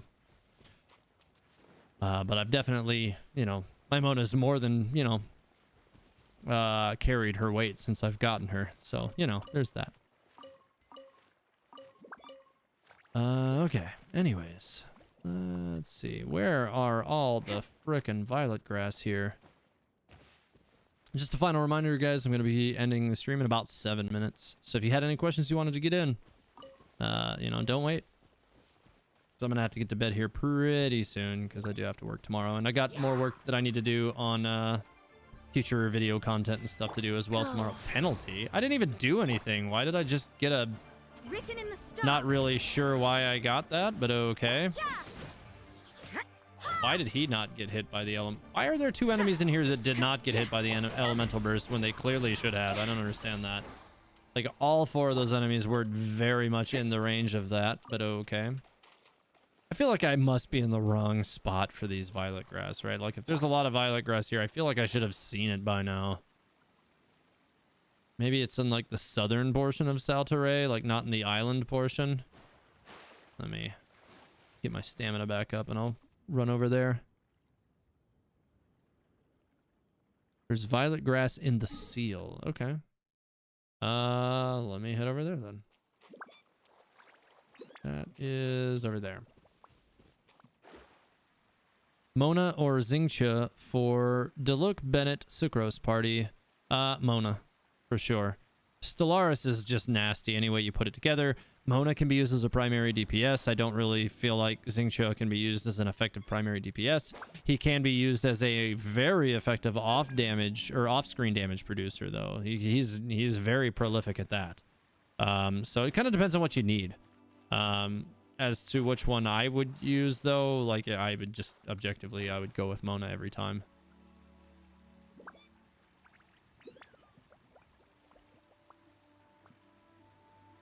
Sync says, at David Astoria got Mona and Skyward Atlas today. Nice, grats. I can definitely say from experience that that is a potent combination. I would love to see a crit damage weapon for sure with that, but you know, Skyward Atlas is still very, very effective for her one way or the other. Well, that thing got blasted. Get out of here. This guy trying to shoot me after I killed that thing. Is it just me, or was that really loud? I feel like that boss was super loud. I'm gonna turn down my sounds. There we go. I think that might be a little bit more of a sweet spot there. Seemed really super loud. Anyways, everyone pulling for Rosaria because she's hot, but TH is not that person. No, I mean, I just think Rosaria is a good character, or at least, you know, has good usage. I don't really care what the characters look like as much in this game. Like, I've definitely been, like, you know, a strong supporter of, like, you know, gaming in the past where, like, you know, especially in games like BDO, like, games about kicking ass and looking good. Like, that's the whole concept of that game. But in this game, like, you have such good variety of the characters, and the characters' personalities are so well developed that, you know, like, I'm pretty much willing to use any character in the game. But I definitely objectively prefer some other characters to others. Like I prefer Mona to Child or Xingxia, but I definitely see that those characters have, you know, strong merit. And I do want to build them both for parties in the future. I just haven't really ever gotten around to it. But Child will be soon. He's definitely going to get built this week. He's long overdue. I can't believe I never got that chest in there. Interesting. All right, so I think there's probably another one, but it might be down in here, unless it's pointing me at these Noctilucus Jades. I think it is, but there's a lot of stuff down here. Huh. Okay. Let me bust out Zhongli here real quick, so that I can break these rocks and also get up on these like rocks and stuff a lot easier too. Rev says I'm biased with Mona. Rude. I got so many characters and I am suffering. Oh god. I mean, first world problems, right? Like, having a lot of characters is not really a bad thing. You just have to, you know, prioritize who you want to build first. That's all. It can be a little tricky to figure that out, but you just have to, you know, decide, like, okay, who is my primary DPS for this party? Who is my primary DPS for this party? And then figure out what characters will help bring each of those characters to life the best. All right. Oh, hey. This guy popped up in front of me and just allowed me to completely destroy his shield. I'll take it. Just get a quick couple of melts on those and just insta-kill them. I like it. All right, so it looks like I pretty much farmed out everything that was inside this cave. Well, maybe not. There might be another one over here. Maybe. Oh, we got some lotus heads and stuff in here too. I'll definitely grab these. Might as well grab the fish while I'm at it. Come here. Come here. Okay.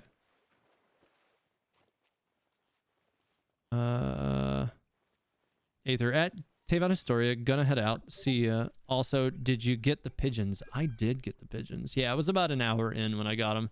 Right after I finished building Rosaria. It was like the first thing I did after I left Mondstadt. So, worry not. It has been accomplished.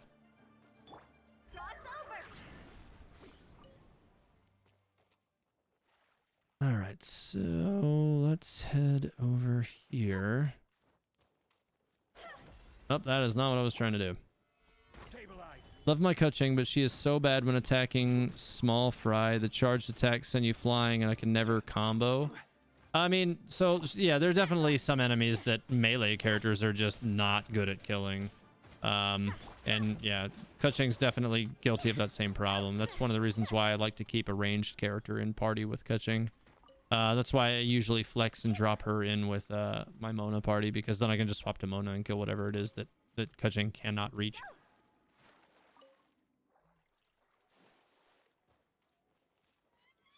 All right. There's a couple more of these things in here too.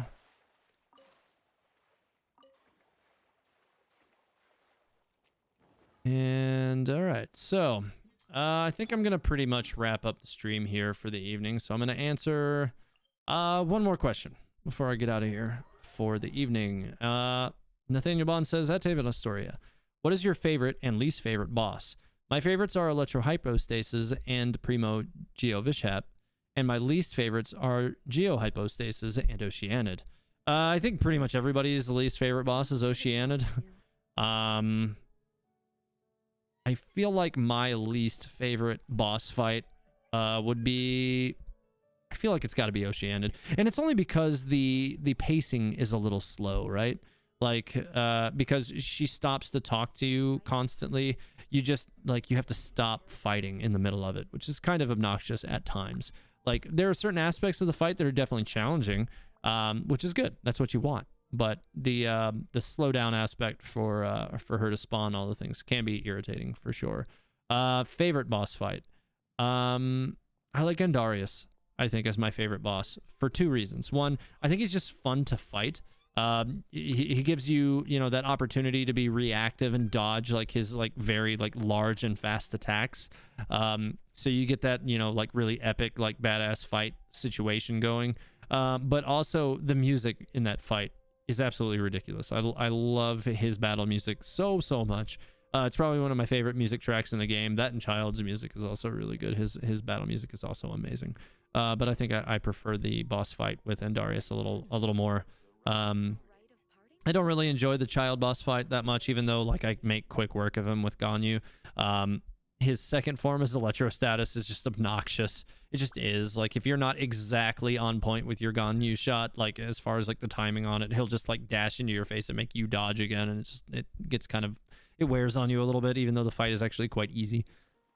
So yeah, I would have to say Andaria's favorite, least favorite, Oceanid. Yeah, and as far as I had a lot of people also ask, you know, throw out who's my favorite character. People who have been on my streams for a long time definitely know that my favorite character is Mona, and for a lot of reasons.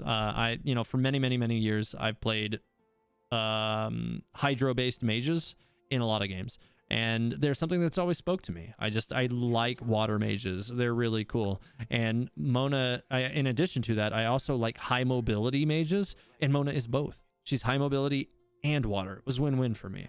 There was really not any chance that character wasn't going to be my favorite. So and in other games like BDO and stuff, I designed a lot of characters that kind of visually looked like her as well in the past. So, you know, with like little bits of like purple in their hair and like stars on them and stuff, like it's like she has a lot of like aesthetic choices, which are things that I've put in other characters in other games. So that character kind of checked all the boxes for me.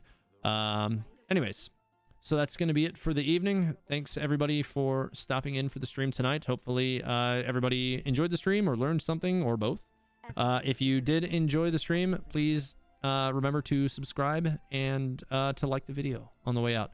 Like I said earlier, it really does help me out with the YouTube algorithm. That's one of the biggest things as far as getting my videos recommended by YouTube is, you know, I need a steady stream of subscribers. I need a steady stream of likes on every video. That helps elevate me to the level of, you know, some of these other Genshin streamers, some of the other streamers in general out there. It's something I really would love to do full time. You know, in a couple of years, I'm trying to work hard every day, every week to bring good content to everybody and to really give it my best to have an opportunity to do this full time. So yeah, if you guys like it, please hit the like, please hit the subscribe, and I'll see you guys for my next content release on Thursday.